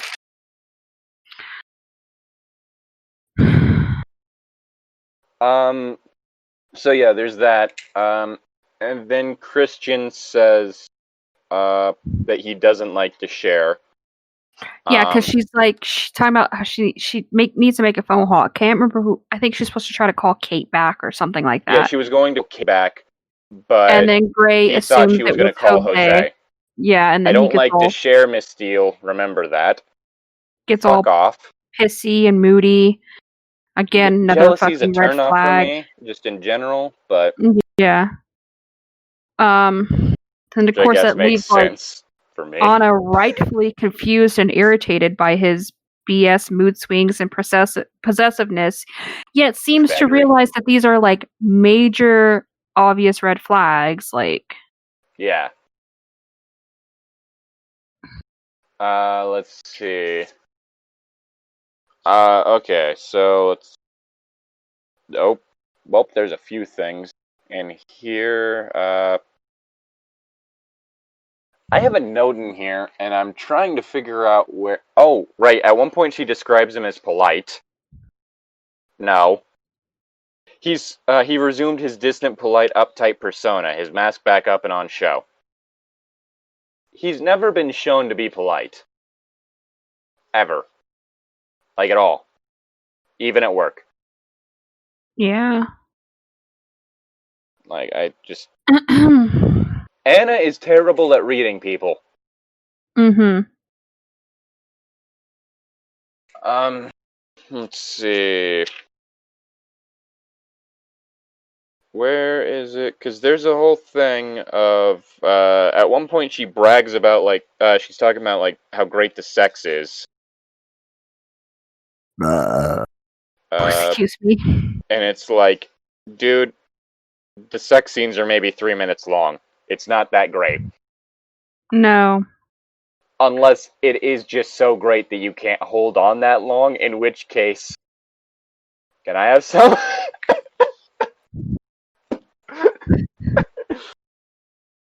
But... Yeah, it's just, like... basic ideas of how to write sex scenes. I was gonna say it's not that hard, but it does actually take some talent. Oh yeah, she hasn't read the NDA yet, still. For some reason. I don't think she ever actually reads the NDA, if I And remember again, correctly. like, if I were in a situation where it's like, okay, for this relationship to work, I'm going to need to sign this NDA.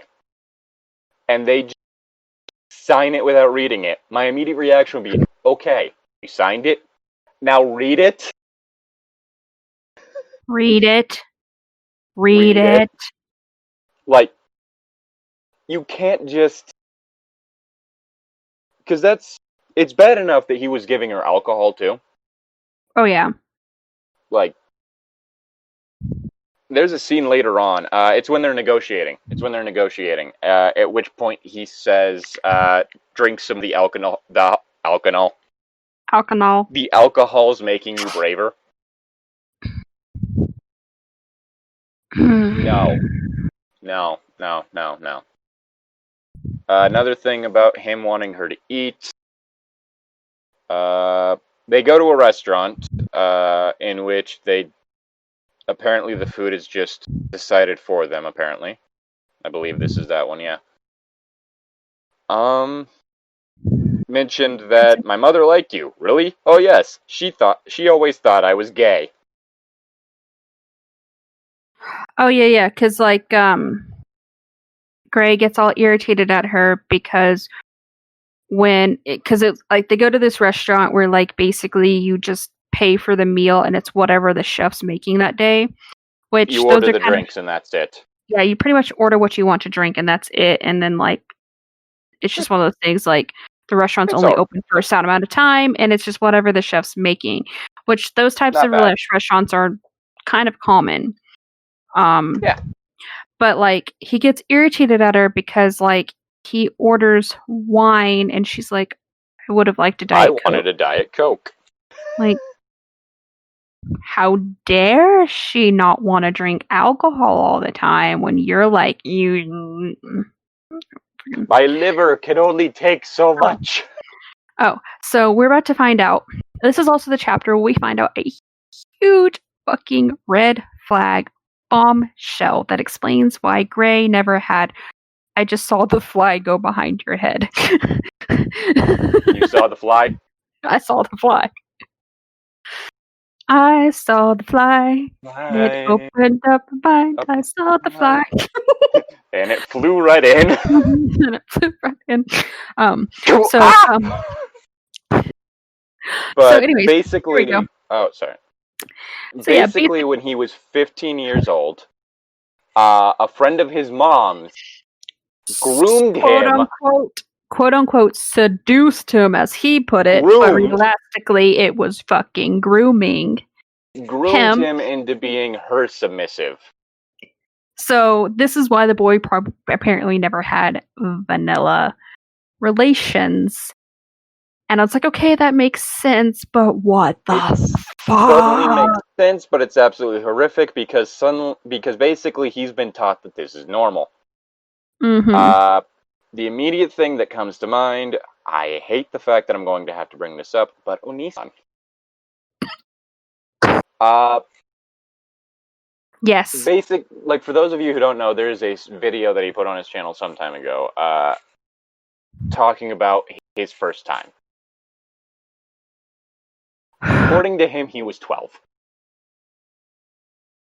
And it was with a girl that was like 14. She initiated. This is what that immediately reminds me of. For those of you wondering, this does also happen in one of his books. With the focal character. I'd rather move away from this discussion, but basically, what this is the cycle of abuse. Yep. One person when they are young ends up basically being put into a situation that they are not old enough to realize is wrong. And so they normalize it in their brain and they believe this is how I'm supposed to treat others. Fucking fly! Which is one of the reasons why I, especially after reading these parts, want to say that this, again, is not an accurate depiction of BDSM, description or depiction of BDSM, because what Gray experienced with this, as Anna refers to her, Mrs. Robinson character. Robinson, yeah. That's what I said, Miss Robinson character. Did to Gray was not BDSM. It was abuse. Child abuse. It was child abuse, sexual child abuse, basically. And statutory. Statutory. With a 15-year-old, and she was the same age as his mother. Mm-hmm. So that probably would have put her her 40s, maybe? Late early 30s. 40s, late 30s, probably. Yeah, late 30s to early 40s, mid 40s at the oldest. Yeah. So, again, that was not proper BDSM that he was introduced to, and the fact that, he is basically chosen the form as his abuse is the only way that he can have any kind of sexual contact is just... Yeah. It's not healthy. No. Also, he gets described as an alpha male, which... alpha males aren't a real thing. Going to end that discussion right now. So, yeah. But, yeah. Also, thing worth mentioning, because I find this funny, Mrs. Robinson's real name is revealed later in the book to be Elena. Or Elena. You know what that's kind of similar to? Erica.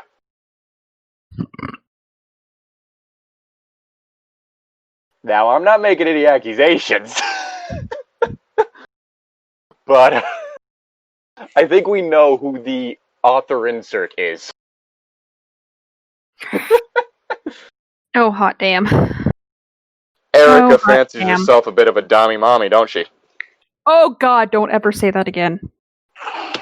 When referring the full sentence to or this, just that last part?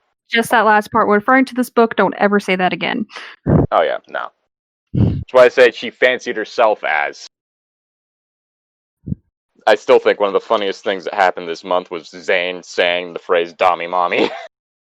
God, I know, and I wanted to punch Zane for that too. No, what was funny about it though is he was talking about like, yeah, I don't think that I'd ever actually be able to make it in that scene because I'd say something like that and just piss off my fucking dom.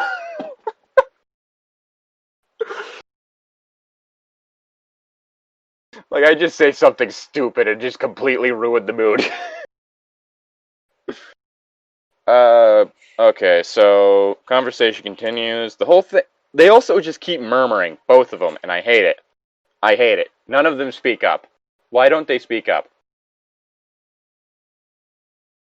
Oh, there's the whole thing of her being like, well, I didn't feel like it was vanilla sex. I felt it was more like chocolate fudge brownie with a cherry on top sex.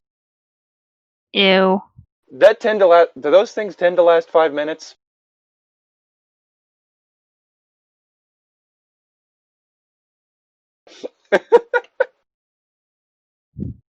Those are the kind of thing where you need to clear out a bit of time to finish.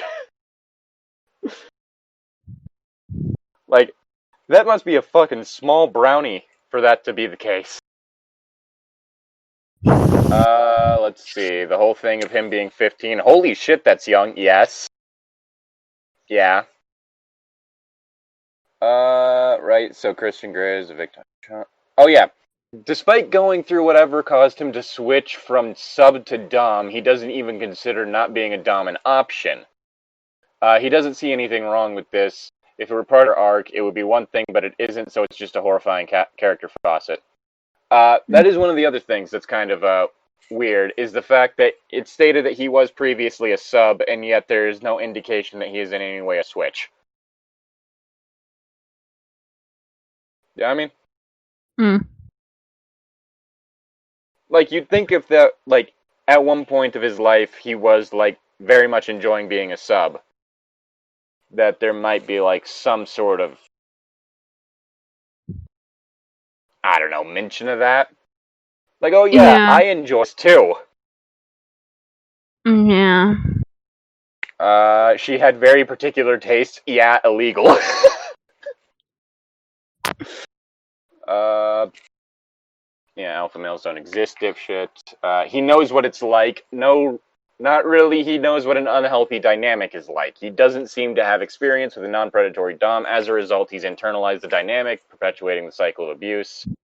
Stop indulging your Yep. feeding fetish with an unwilling participant. If you want to do a feeding fetish, get someone who wants to be fed.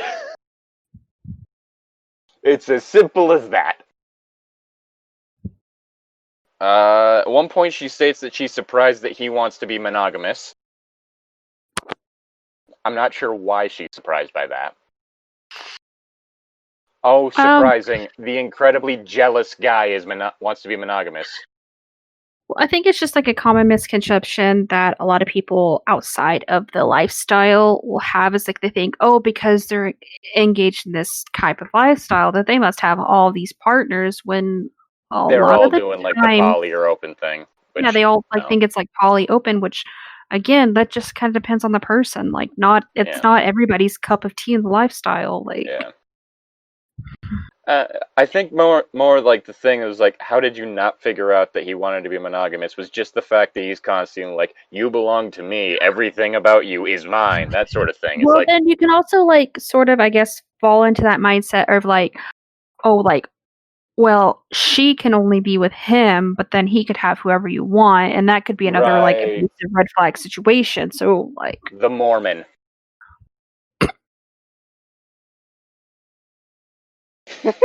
swear to God. Too far? Swear. Too far? You giving me whiplash with all these just, like, random witty quips. I'm like it's just kind of like, "Wait, what? What did you say?" Right. One of the whole things about this is the fact that basically he's too good at reading her. Is the best way I can put it. I have a note here. I can't believe I'm about to say this, but Twilight did it better. Edward's inability to read Bella's mind actively threw him off, which, combined with Bella's basic deductive reasoning, had potential for a good relationship dynamic. It never led to one, but it had potential for one. Mm-hmm. There's the whole thing of he's being thrown off for the first time of his life. And this, however, Anna is so dense that she feels like feels like a parody of a shonen harem protagonist, and Christian's so on point that you just want to see him fuck up. The disparity between our leads is too wide in the wrong ways. Yeah. Like, he is too on top of things for this to actually work. And it's not like, oh, he suddenly, like, falters around her. He states he does, but he isn't shown to. Yeah. There's a spot right next to my eyebrow, and I hate it. Anyway. But yeah, no, it's just stuff that bugs the shit out of me. Yeah. But yeah, so like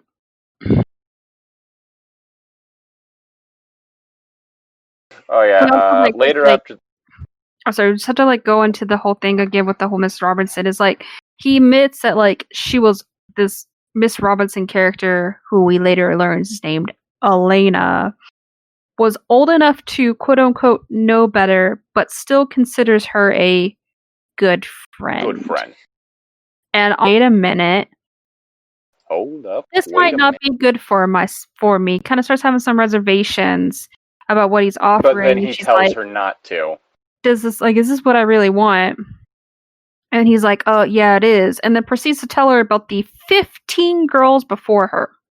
Right. One, if you've gone through 15 that fast... But won't tell her why they didn't work. The most we get is a mention of incompatibility. With, like, one of them.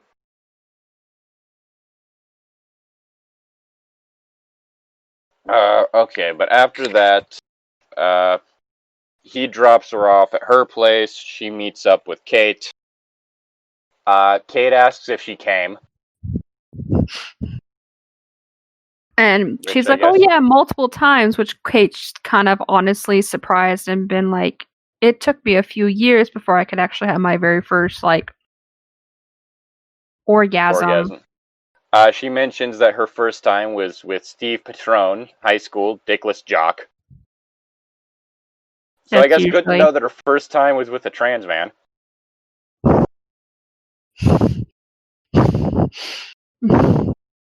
Pretty sure that's not what she meant, but maybe shit. Maybe the reason it didn't work out was because Kate was trying to get, like, him to fucking scissor with her, and it was just giving him mad dysphoria. Like, no, I no, this is wrong. This isn't me.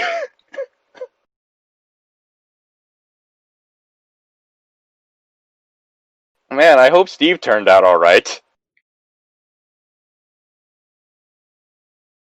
Hope the bottom surgery went well. Oh, and then we get Jose apologizing for his behavior by stating that he thought if he kissed her, it would change her feelings for him, and then proceeds to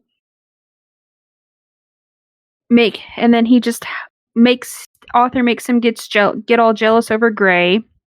Yeah. And it's just like, again, Arthur, to try to make Gray seem like the best fucking choice for Anna, it turns Jose from like her best friend, like her best guy friend for like the past 4 years, into a scorned asshole. So basically what happened to Jacob.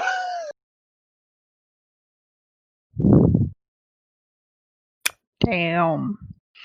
You really you really going for the throat tonight. I mean, that is kind of what happened, only I think Jacob might have got done dirtier because at least Jose did an imprint on an infant. Lord have mercy. There's a reason fucking Native Americans hate the Twilight series. But yeah, so basically she's decided that she is in love with this man after, you know, a week. Maybe. Because that's how that works.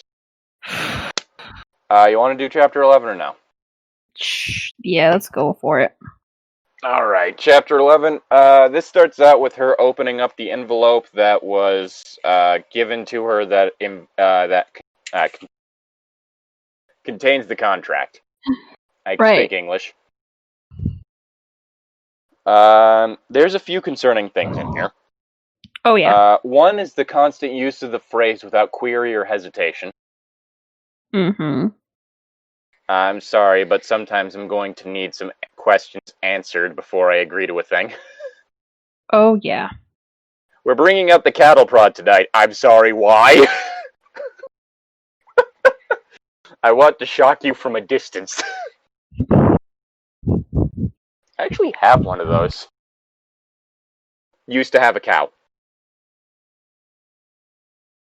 No, really. Living in the back pasture, and then one night we had a really bad rainstorm, and he slipped and fell in the till water pit and couldn't get up because he broke his leg and he drowned. We didn't find out until like the day after. Yikes. Yeah, so that was depressing. Yep. But yeah, like, there's... what other shit is there? Oh, Clause 13. Clause 13. Well, okay, there's a few things. Let's see, where is it? If at any time... Clause 8 states that if any time if at any time the dominant should fail to keep the agreed terms, limitations, and safety procedures set out in this contract or agreed additionally under Clause 3, the submissive is entitled to terminate the contract forthwith, and to leave the service of the dominant without notice. So that is one clause in which he is able to leave.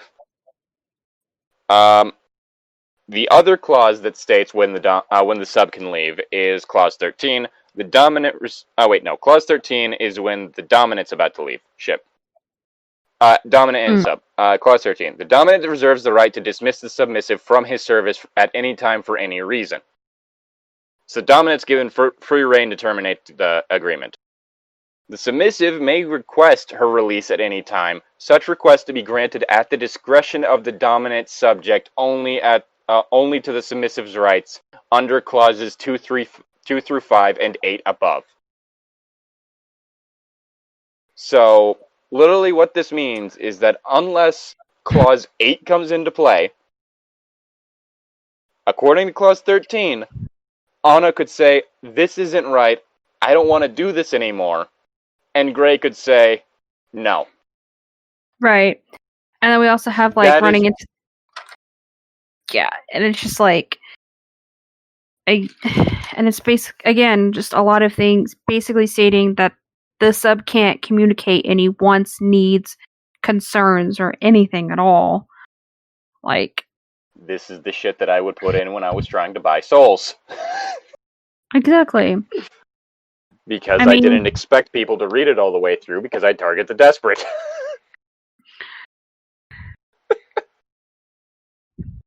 Mood. But the difference is it was my job. So again, you have this, but then then we're kind of cool. All right, then we have some pretty standard stuff thrown in, like the use of stoplight safe words, like green, I'm good, let's keep going. Yellow, yo, slow down a bit. Slow down, bring it back. I'm getting close to my limit. And red, wait a minute. And red's like, all right, stop. Fuck this, I'm done. Get the fuck off. Thing is that green isn't in there. Yeah, green isn't in there, which honestly, green should be in there. Like, they should state that in there. Is there a whole thing like you should have one, like, okay, keep going? Yes. Okay. Always. Which is one of the reasons why the stoplight system is the most commonly used, because you can be in the middle of a scene and be like, where are you at? And if the person says green, under you. Like, where are you at? Like, how are you feeling? Yeah. And you say green, how you doing? You good. You say yellow, it's like, okay, okay. Do you want me to stop with this and try this instead? Red. And then, of course, red is like, all right, stop everything. Yep. I'm done. Yeah. Which some people can have amendments to that. Like, somebody can be like, red 1, which means I need a break. or red 2, Yeah. which means I'm done. Yeah. Again, it's just depending on everything set up.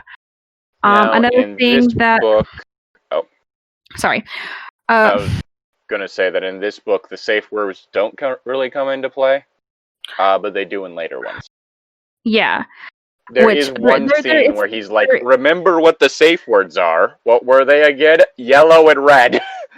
Yeah, and then there is another part where, like, she definitely should have used the safe word. Should have, but didn't. And she didn't, which is a major trust violation on the sub part. The fact that she didn't, that is a major, because, like, if you're in something and it becomes too intense and you don't use the safe word and you let the scene continue, you're breaking that trust agreement with the Dom, because the Dom's like, okay, well, how am I supposed to fucking be able to trust you if you can't tell me when you've reached your limit? When I need to stop. Now, again, Anna is an idiot. So, but yeah. Entirely possible she just forgot what it was at that moment. So something that kind of bugged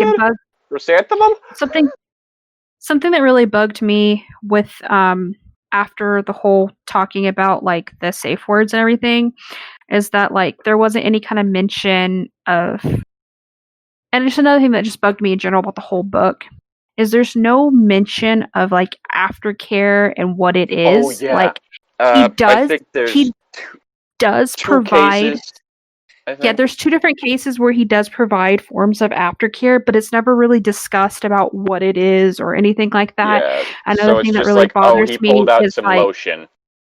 And I think that's been the extent of it. Yeah, and that again, that is common, like lotion, baby oil, any kind of like soothing liquid for anything that has to do with like impact play, like such as flogging, spanking, whatever. But like it's not like it's being brought out every time they do that.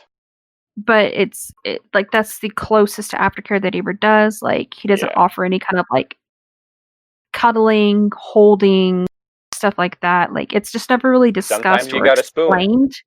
Yeah, it's never really discussed or his whole like I don't like people touching, like I don't want to be touched, all that. That again, like I feel like that conflicts with the whole aftercare thing again, because a lot of aftercare has to do with touching. Yeah. So it really bugs me that that's like never really explained. And again, how Gray never explains to her about sub drops or anything like that, which honestly I think would have helped Anna a lot with a lot of the stuff that she was feeling. Because again, there are multiple times in the story, and I have made notes about it when it happens, like when she experiences these sub drops. Yeah. Let's see. So the contract only mentions the pleasure the Dom is to receive from the relationship, with no mention of the sub's pleasure, which is just as if why is there a fucking period there? Whoops. Which is just as if not more important. Right, and then like we again have Anna's inner goddess. I also listed that there's no mention of aftercare.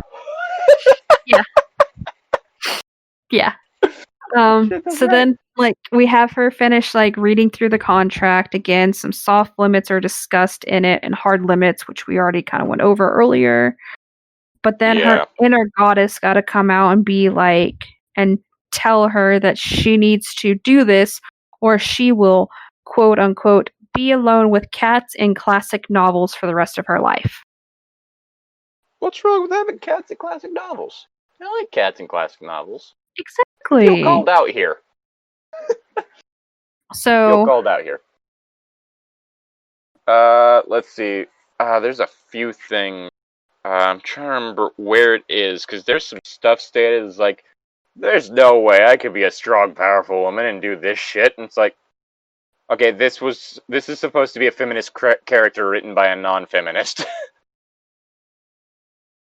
And it's just like, again, one of those moments is what a lot of people fail to understand. It's like, oh, I can't be a strong, independent woman if I do this. Like, you can. You can, because Yeah, You're sure. deciding what gets done to you. Sure, there is a dominant there, but you're giving that consent and that power. Like, you can take that away anytime.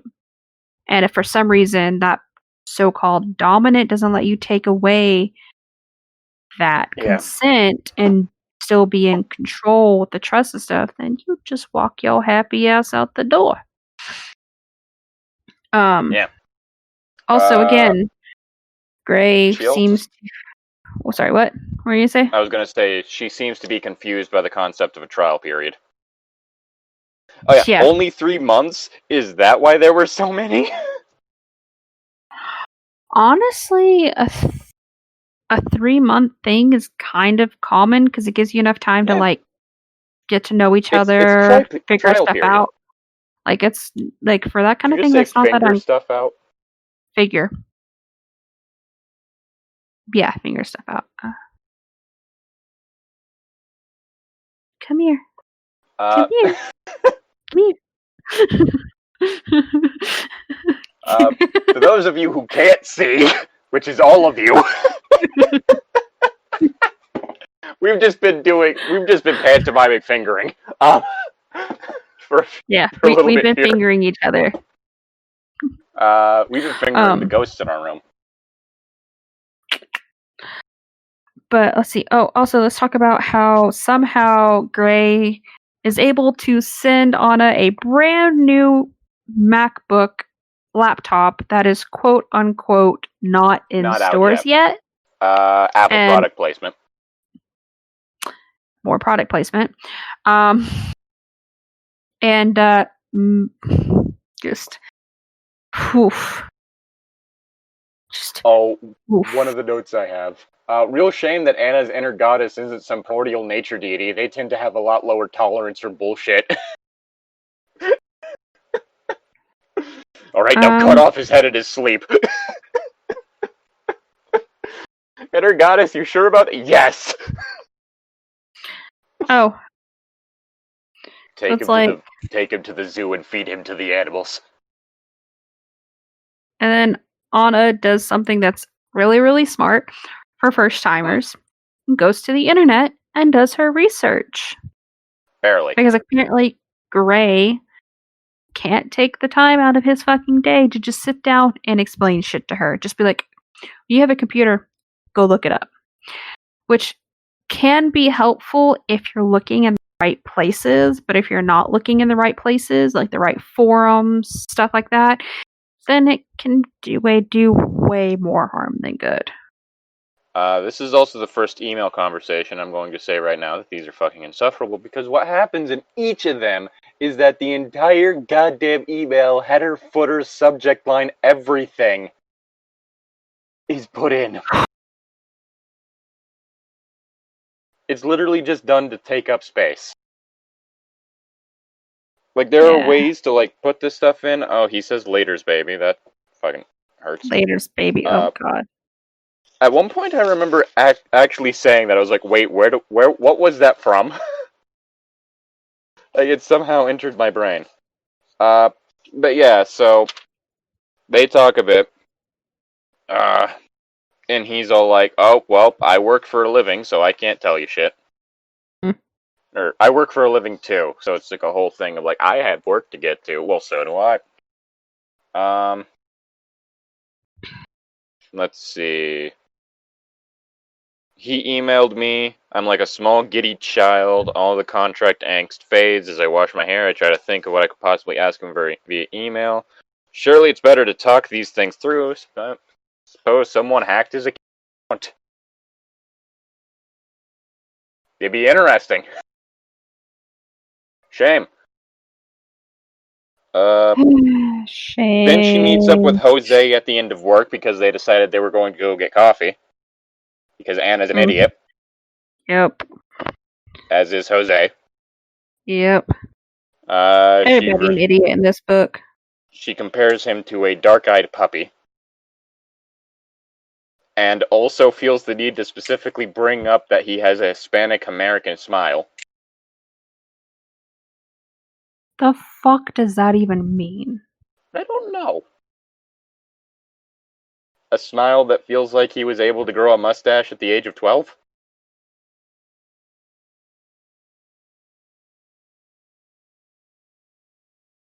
I'm sorry if that offended anyone.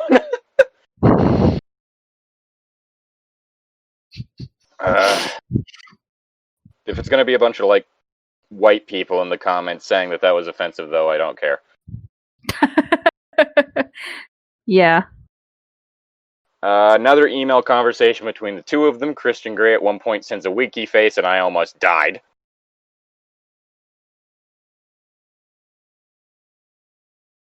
Christian Grey just sent me a winking smiley. Oh my! I fire up Google.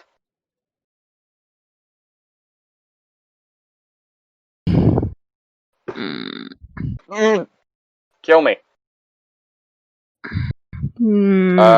Also during this conversation, they continuously change the subject, which bugs the shit out of me. Yeah. She then just types submissive into Wikipedia.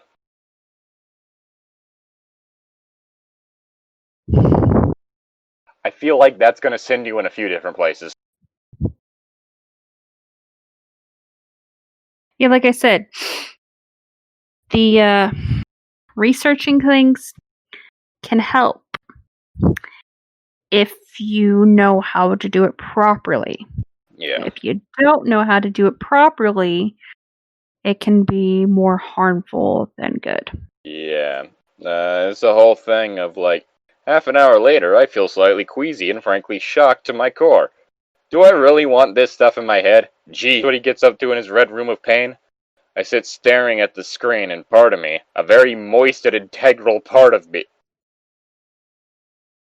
Sorry, I almost vomited.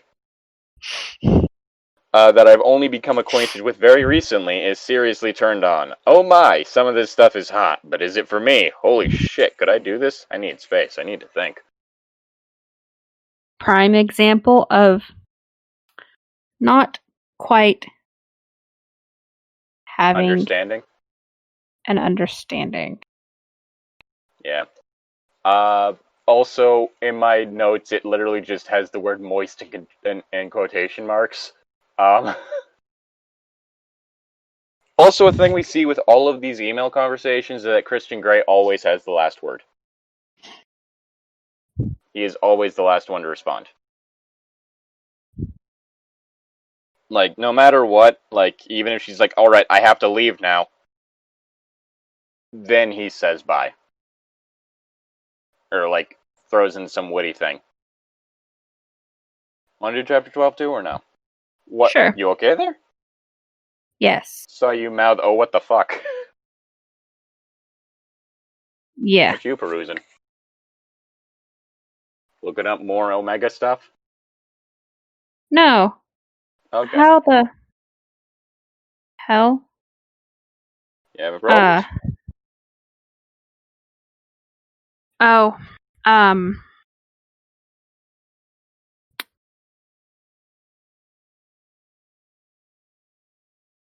Yeah, just like okay.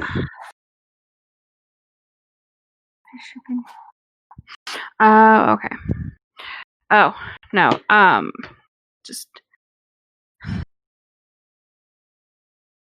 I got a freaking mess on my phone.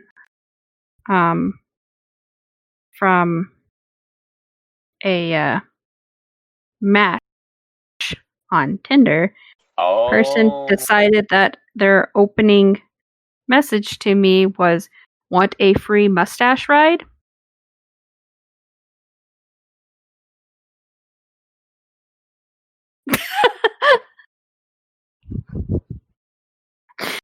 Apparently saying that has made him glitch out again.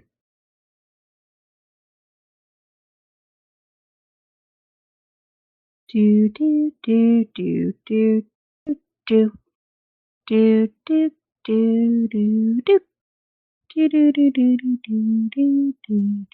do. There we go.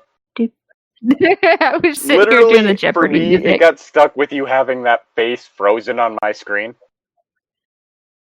What face? This one? Right now I can't see you. Ouch. It's just doing the loading thing. I can see There you. we go. But no, usually my opening line is, all right, are you here for the twink or the D&D?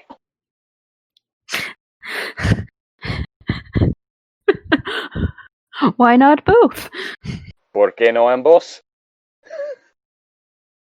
Granted, my bio also says that I'm just looking for someone to crush my head between their thighs like a watermelon in a hydraulic press. Speaking of, did you see the video I sent you the other day? I did see that video. Nice. Yeah. I also think I mentioned, oh yeah, I said that, and then, if not, I'm down for cuddling either spoon. But yeah. Alright, chapter 12. Yep, 12.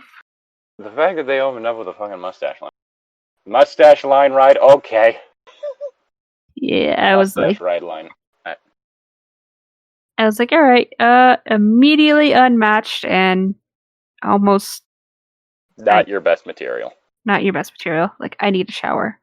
I feel so unclean. Basically, chapter 12, Anna starts out, she goes on a run to clear her head. Because she's going through a lot.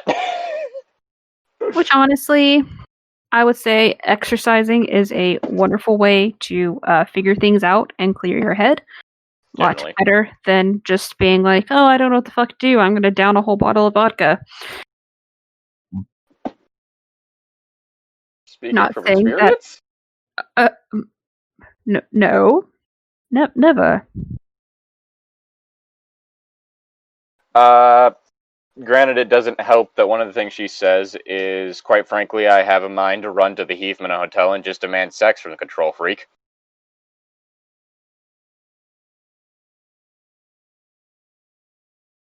So, okay.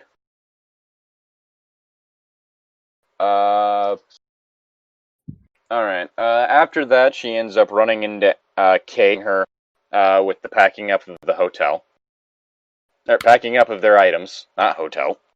Packing up of the items at their apartments, so... oh yeah, Kate's also going to Barbados. So, helping decide which bikinis look best on her. Which, in it again, there's still a whole thing of, like, that little bit of not like other girls-ness of, oh, you're just so much better than me, Kate. All the guys go after you. Meh. And then after that, Anna decides to make what she thinks of as a joke. You know which thing I'm talking about, Ichi? I think so.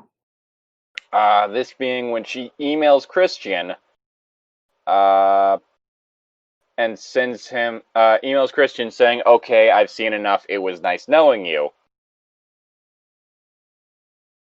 Putting that as a quote-unquote joke. Joke. But no context hinting that it's a joke. No context at all. So, right, she's like, no one would interpret that as a joke. Anna's just an idiot. Right. So, like, Gray, of course, is like, oh my god, what did I do? Like, oh fuck, we need to talk. So he shows up, and Anna's like, what the fuck are you doing here? Like, hello, you sent him an email that obviously does not come off as a joke. So, of course, he's going to show up and be like, what did I do? Unfortunately, that's not quite what he does. Yeah, no. Instead, he decides to use his favorite tactic, which he will use a lot in this book. Sex as a weapon. Just. I was trying to smash a fly. Not smash, that was probably the wrong word. Fly over there looking thick, gonna make me act up. What's more cursed, the book or me? I don't know.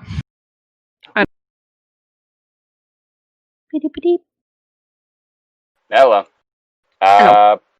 Just had a little situation with the recording. Anyway. We are still in chapter 12. But yeah, basically Christian shows up, and instead of doing like the normal thing and being like, oh, what went wrong? How can, Is it anything that I can change or fix, maybe? It's like, no, I'm just going to make sure that you understand what you're going to be missing. Bow chicka wow Just wow. not a healthy thing to do.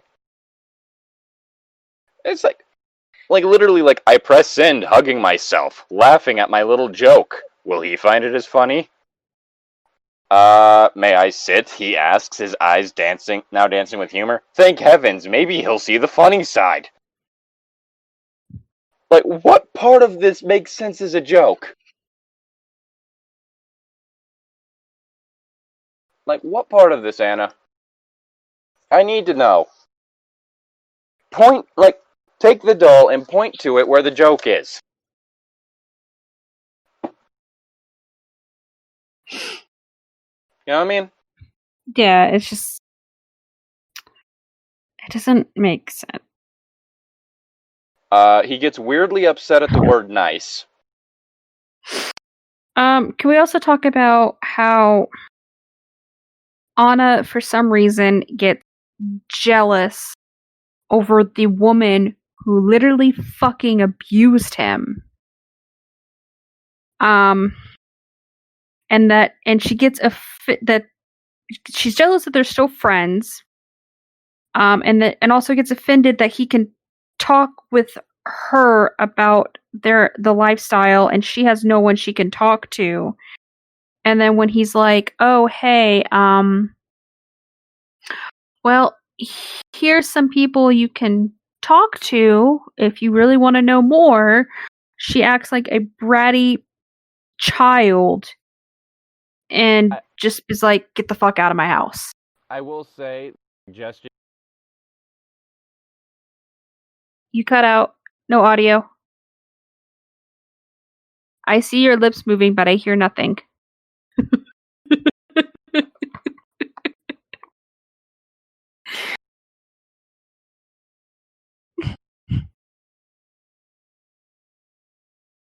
No. Now you're frozen. And you're gone. There we go. There we go. Alright. I will say that the fact that the entirety of his suggestions for people is his former subs is a bit concerning. Well, yeah, like, I will admit that is a little bit concerning, but then again, considering that he doesn't really seem the type to have been part of any proper BDSM community. Like, part of the community in Seattle, or part of a specific dungeon that people will gather at. He probably really doesn't have that many to refer to. Yeah. So, but honestly, like, I feel like even though she didn't really know a lot, and it would probably be awkward for her, I think she still should have taken that opportunity to other option is to... Oh, sorry. What other option? Other option would be actually to seek out members of the Seattle BDSM and get acquainted with them.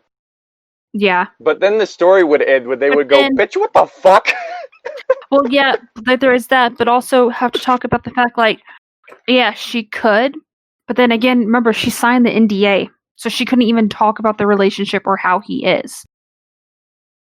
So they wouldn't be able to tell her. The NDA would allow her to talk to members of the community. Also, it's a whole thing of she doesn't necessarily need to use names. Well, even if she doesn't use names, it could still cause her problems because she's still talking about him. No. But but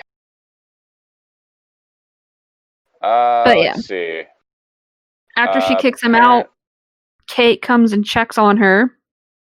Like a good friend. There's a sex scene in that time. Oh yeah. Well, yeah. Like, there's a sex scene.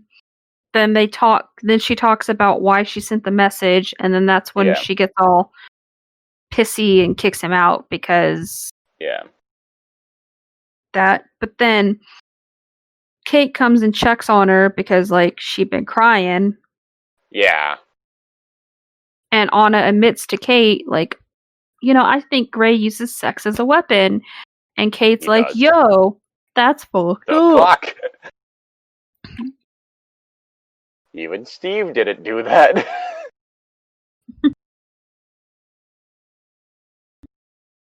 But then, again, weird ass them only being able to somehow communicate properly with each other through email. And she's barely. able to, like, barely start explaining some of her reservations on the whole thing. Yeah.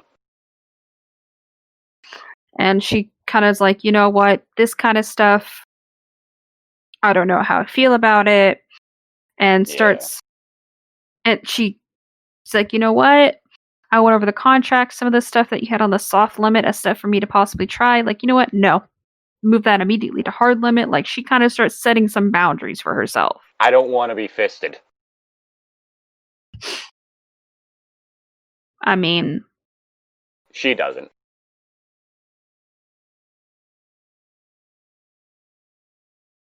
you have massive hands. Yes. That's terrifying. Alright, fine. No fisting. We'll just go with like 3 fingers. It's about the size of a normal human fist. Oh, and then again, after Gray literally gets on to her about not, like, communicating with him about her wants and needs, gets mad at her for sending the email explaining all the stuff that she has questions on and amendments she wants to make and stuff like that, when that was literally what he asked her to do. Oh, yeah. Yeah, her email, like, oh, numbers refer to clauses, not sure, not sure this. Number 2, not sure this is solely for my benefit, i.e. to explore my sensuality and limits. I'm sure I wouldn't need a 10-page contract for that. Yeah. As you were aware, you're my only sexual partner. I don't do drugs. I've not had any blood transfusions. I'm probably safe. What about you?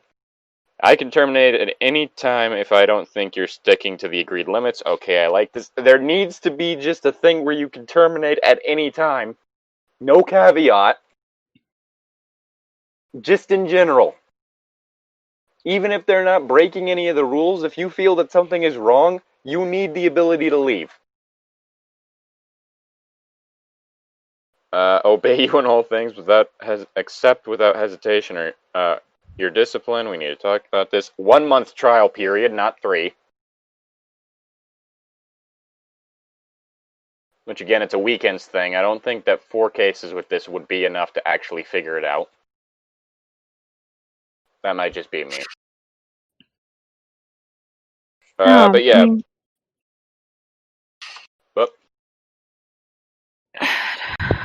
What? It seemed like you were going to say something. Oh. I don't know, just like... Girl, like, literally goes through, picks out, figures out what she wants to say. Yeah. Does what he asked her to do, and he turns around and he's going to try to be all, like, punishment towards her for being up late, and it's like... That's a long list. Why are you still up? Because I was making that fucking list, bitch. And then all caps, go to bed, Anastasia. Ugh. Wait a minute. Okay, apparently she never looked up what suspension was. That's a note I have, because there's a whole thing of what? Alright. Soft limits. Can we go through all these? No fisting of any kind. What is suspension? Genital clamps, you have got to be kidding me. Why did she not look up something that she didn't know? I mean, honestly, also, just like the name itself is kind of obvious. Like, yeah, it's like when I told Zane the term topping from the bottom. He was just like, oh, I immediately understand that. It's one of those things that you don't typically need explained to you because it's kind of self-explanatory. Alright, do you want to do chapter 13 or not? Up to you. I would like to maybe at most have this like 13 parts. I mean, not 30. Holy shit, 3. 3 parts. 3 parts. I don't want to have this being like a long sprawling thing. No. So let's see. How many chapters are to this book again? What, 26? 26. So if we leave it at 13, so if we finish 13, might be able to finish this. Tomorrow we could probably have it to where we split it into 2 sections. yeah. So I think, yeah. So it'd be 4 parts. Yeah. So let's go ahead and do 13. chapter 13, and then we'll finish the other two segments later.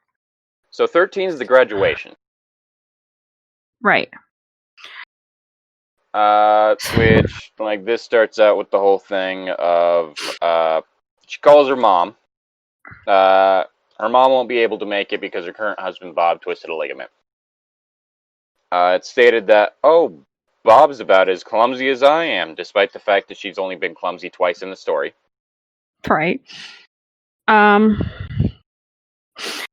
Let's talk about how Anna seems to think that this contract was legally binding. And he didn't correct that until now. Well, she also didn't vocally express to him that's what she thought, and he's like, she didn't and he was like, no. Which honestly, it's like, who in the hell? She's an idiot. He's a douchebag. Like, girl, you really think this kind of contract be legally I didn't do this thing. He's gonna take me to court. Like, what the fuck? Use some common sense. I didn't let him spank me. Now I'm gonna go to jail.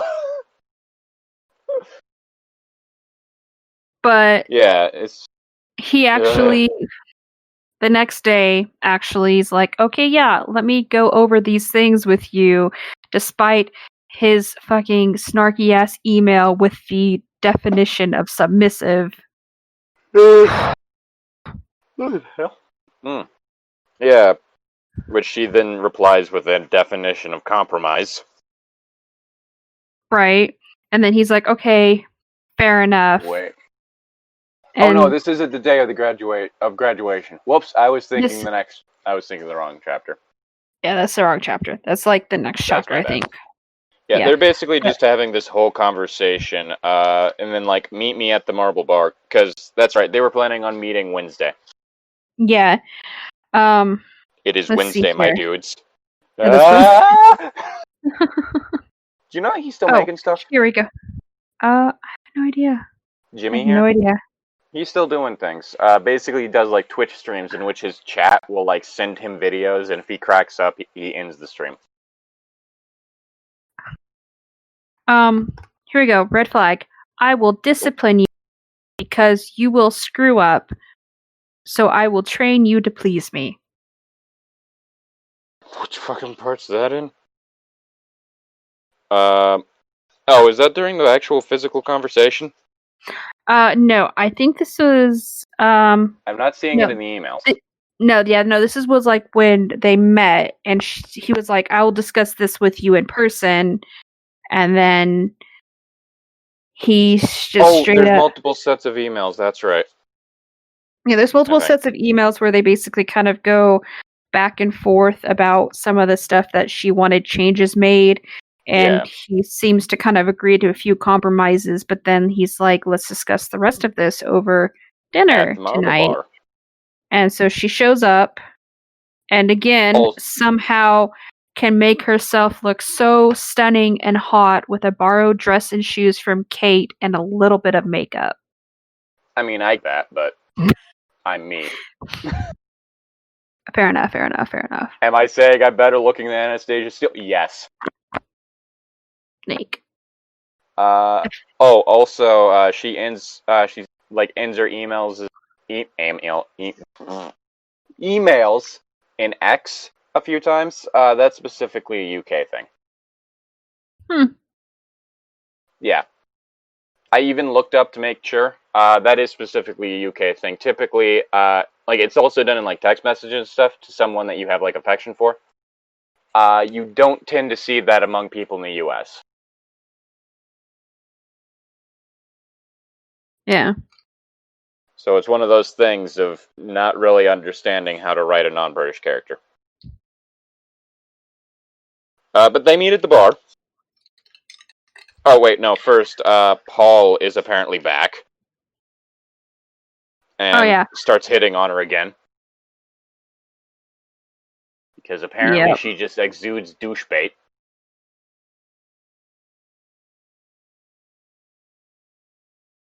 Which, gross.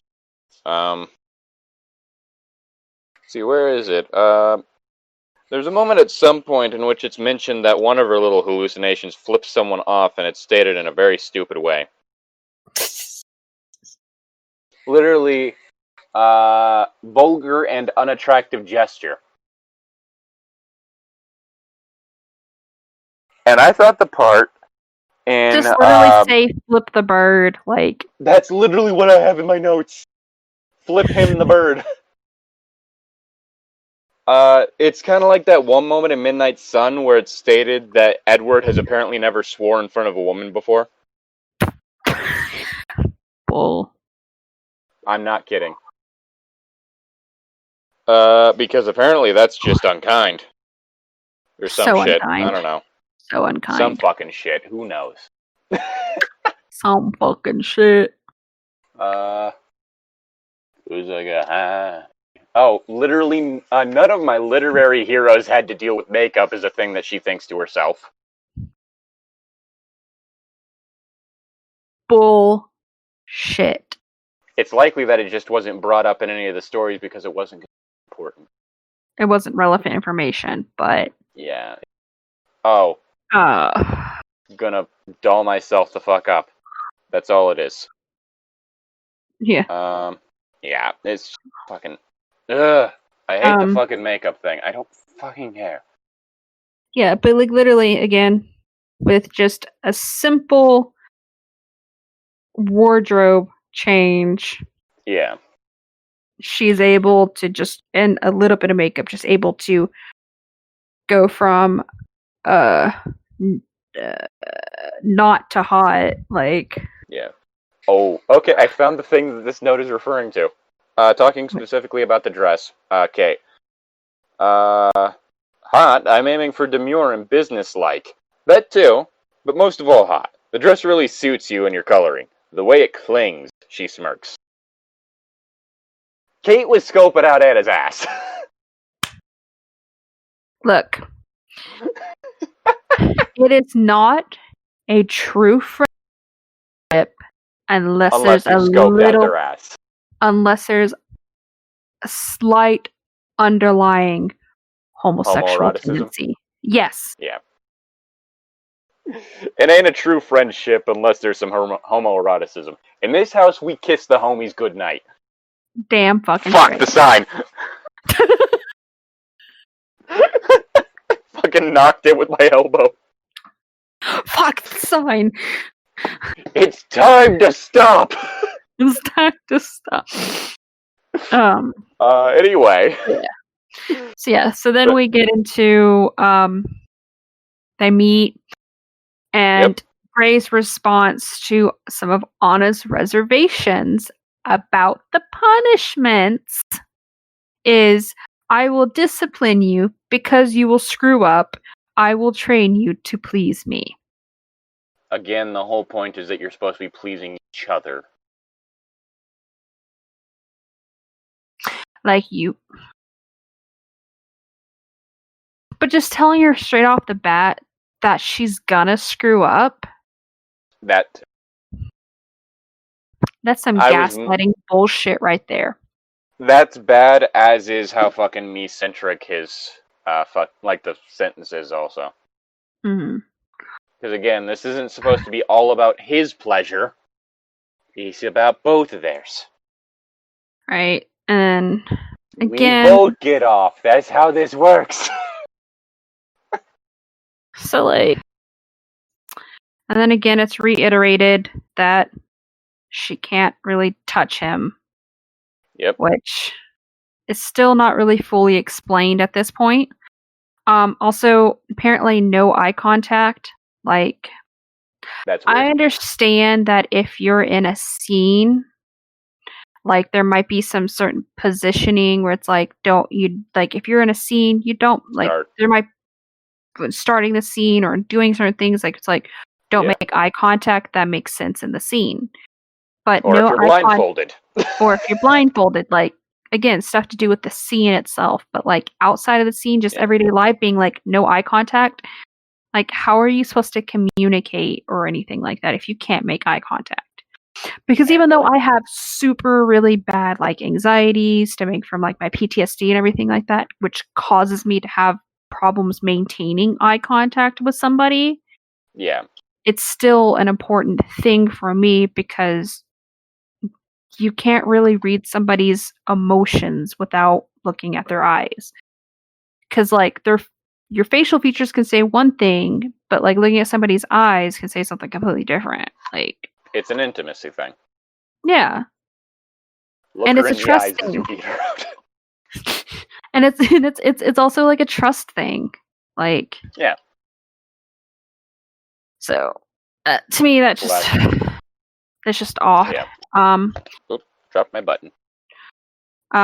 Again, they talk about when some of their fucking like amendments to the whole thing is that he's not going to be so anal about the food thing, but then is still anal about the food thing. About the food thing. Again, feeding fetish. I don't even think it's a feeding fetish. I think it's just another like it's like a control thing for him. Yeah. I mean, clearly it's not literally a feeding fetish. It's just that's the funniest way to refer to it. Yeah, that's true. It's really funny to just state Christian Grey has a force-feeding fetish.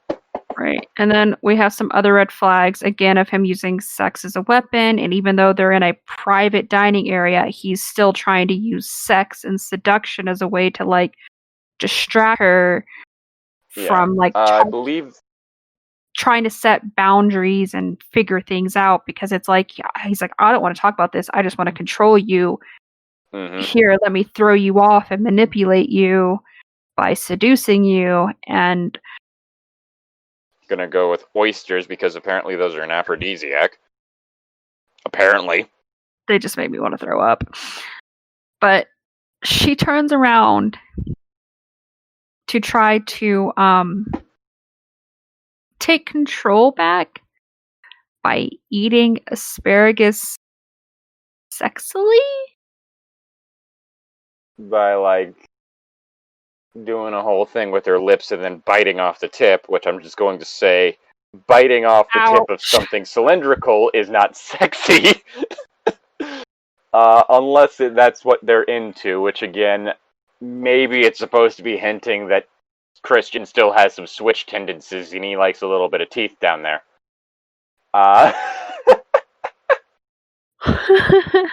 Don't bite all the way through. Don't put fucking force into it. And then, like, when she's ready to go, he's like trying to threaten her into staying when she's like, no, I need to go home and think things over and have a clear head. It's also the whole thing of as like the different clauses are brought up. Like her ideas. For one, there was the whole thing of, okay, I can't do this every weekend. So what about once a month I get a weekend off? Right. His response is, no, you'll get one day of a weekend off and then we'll make it up on a Wednesday. So no, what he says is like he agrees to give her the weekend off, but in return he gets one day during that week. Not quite. He says only one day of the weekend off. I thought he said, hold on. What page are you looking? I distinctly remember this because it was a whole thing of what the actual fuck. Hold on, because we're on chapter 13. We're on chapter 13. Is this after the asparagus or before the asparagus? It's after the asparagus. It's after the asparagus? Yeah. Okay, here we go. Let's see here.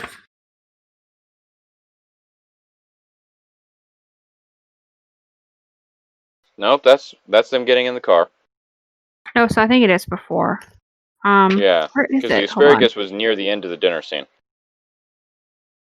Yeah. Which again, she tries to do this as a power move, which makes no fucking sense. Alright. Okay.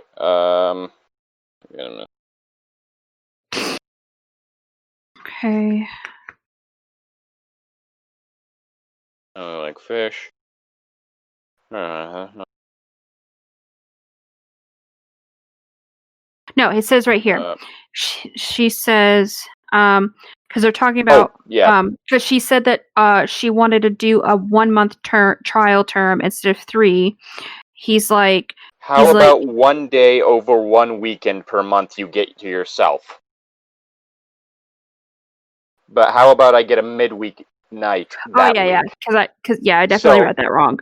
Because she was basically, she doesn't get a break. Yeah, because she basically was like, I want to try this over a 1 month term instead of a 3-month term, and he's like, that's not really going to work, especially if you want a weekend away from me each month. He's like, so he's like, how about 1 day over a weekend per month to you get to yourself, but I get midweek night that week. So okay, basically, and please let's try it for 3 months. Right, because again, Gray makes a point, if she wants to do a month period, but then doesn't want to be every single weekend and have this time to herself, that's not enough time for them to feel each other out. So, but he does make a point of saying, let's do 3 months right after that. Right, yeah, he does go, because he says that, he's like, okay, well, you only want to do 1 month, but then get a weekend to yourself. He goes, that's not going to give us enough time, so let's make this compromise, but still keep it at a 3-month period, because again, this is not going to give us enough time to figure each other out. The issue is that his compromise isn't much of a compromise. It's not much of a compromise, unfortunately. The better thing would have been to do is the way it makes it seem is because they're talking about basically a Friday night she would go over and then go back home on a Sunday night. So basically the way it kind of makes it seem is so say she'd go over Friday night and then she'd leave Saturday night and get Sunday to herself, but then he's like, oh, well, I can pick Wednesday, Thursday, and then have you Thursday through Saturday, kind of thing. Yeah. It's one of those things of the better thing would have been to do is to give her the 1 week in a month to herself, but still keep it as a 3-month trial. Right. But instead what happens is, no, you don't get the break that you wanted to get. Right. Because, so what I could see is, so say he's like, okay, yeah, you can have your weekend break, but then, that week that you want that weekend break, we have, say, a weeknight that we have dinner together. So I can something still see non-sexual. you. Yeah. Socialize, build chemistry. Right. Get a better understanding of each other. That would be a reasonable compromise in that situation. We're literally just fucking spitballing here, and we're coming up with better compromises. Mm-hmm. But yeah, that was the thing. It was wait, no, you're not giving her a break then. No. You're not giving her the time to herself that she's asking for.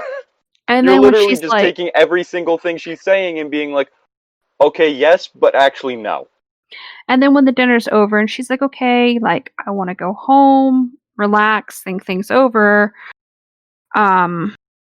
He's trying to basically talk more to get her to stay, trying to use sex as a weapon. And then when she's like, no, I really need to go, he turns around and hits her with this, which again is another gaslighting technique of saying that I thought when we met, your yes and no sir attitude made you a natural born sub. Maybe I was wrong.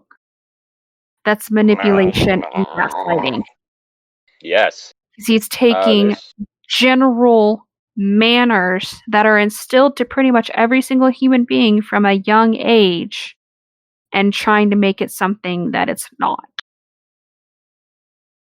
Oh, fuck, I forgot there's a note in here that I also have.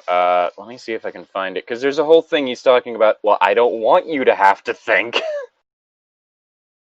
Which, bit weird.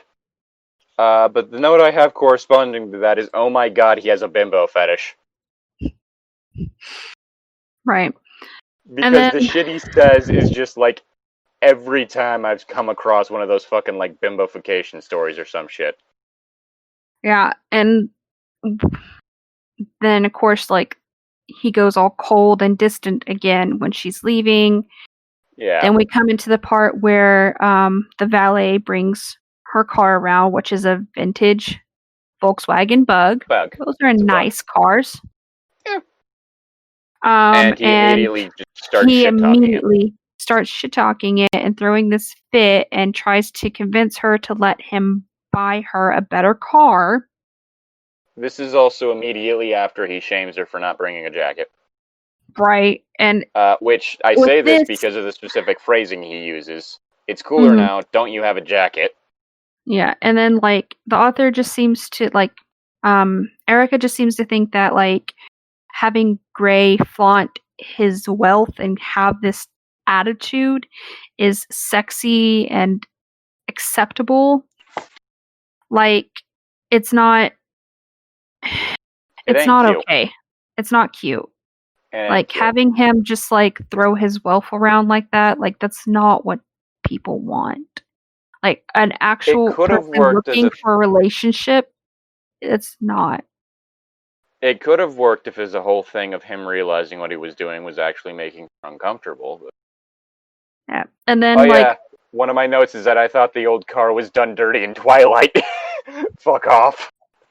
Right? I freaking would have loved to have, like, in the movie... The old truck? The truck? I would love to have that truck. I still would love to have that truck. That was a nice truck. I'm not a car guy, but that was a nice truck. I'd take that car. I'd take that truck out at dinner.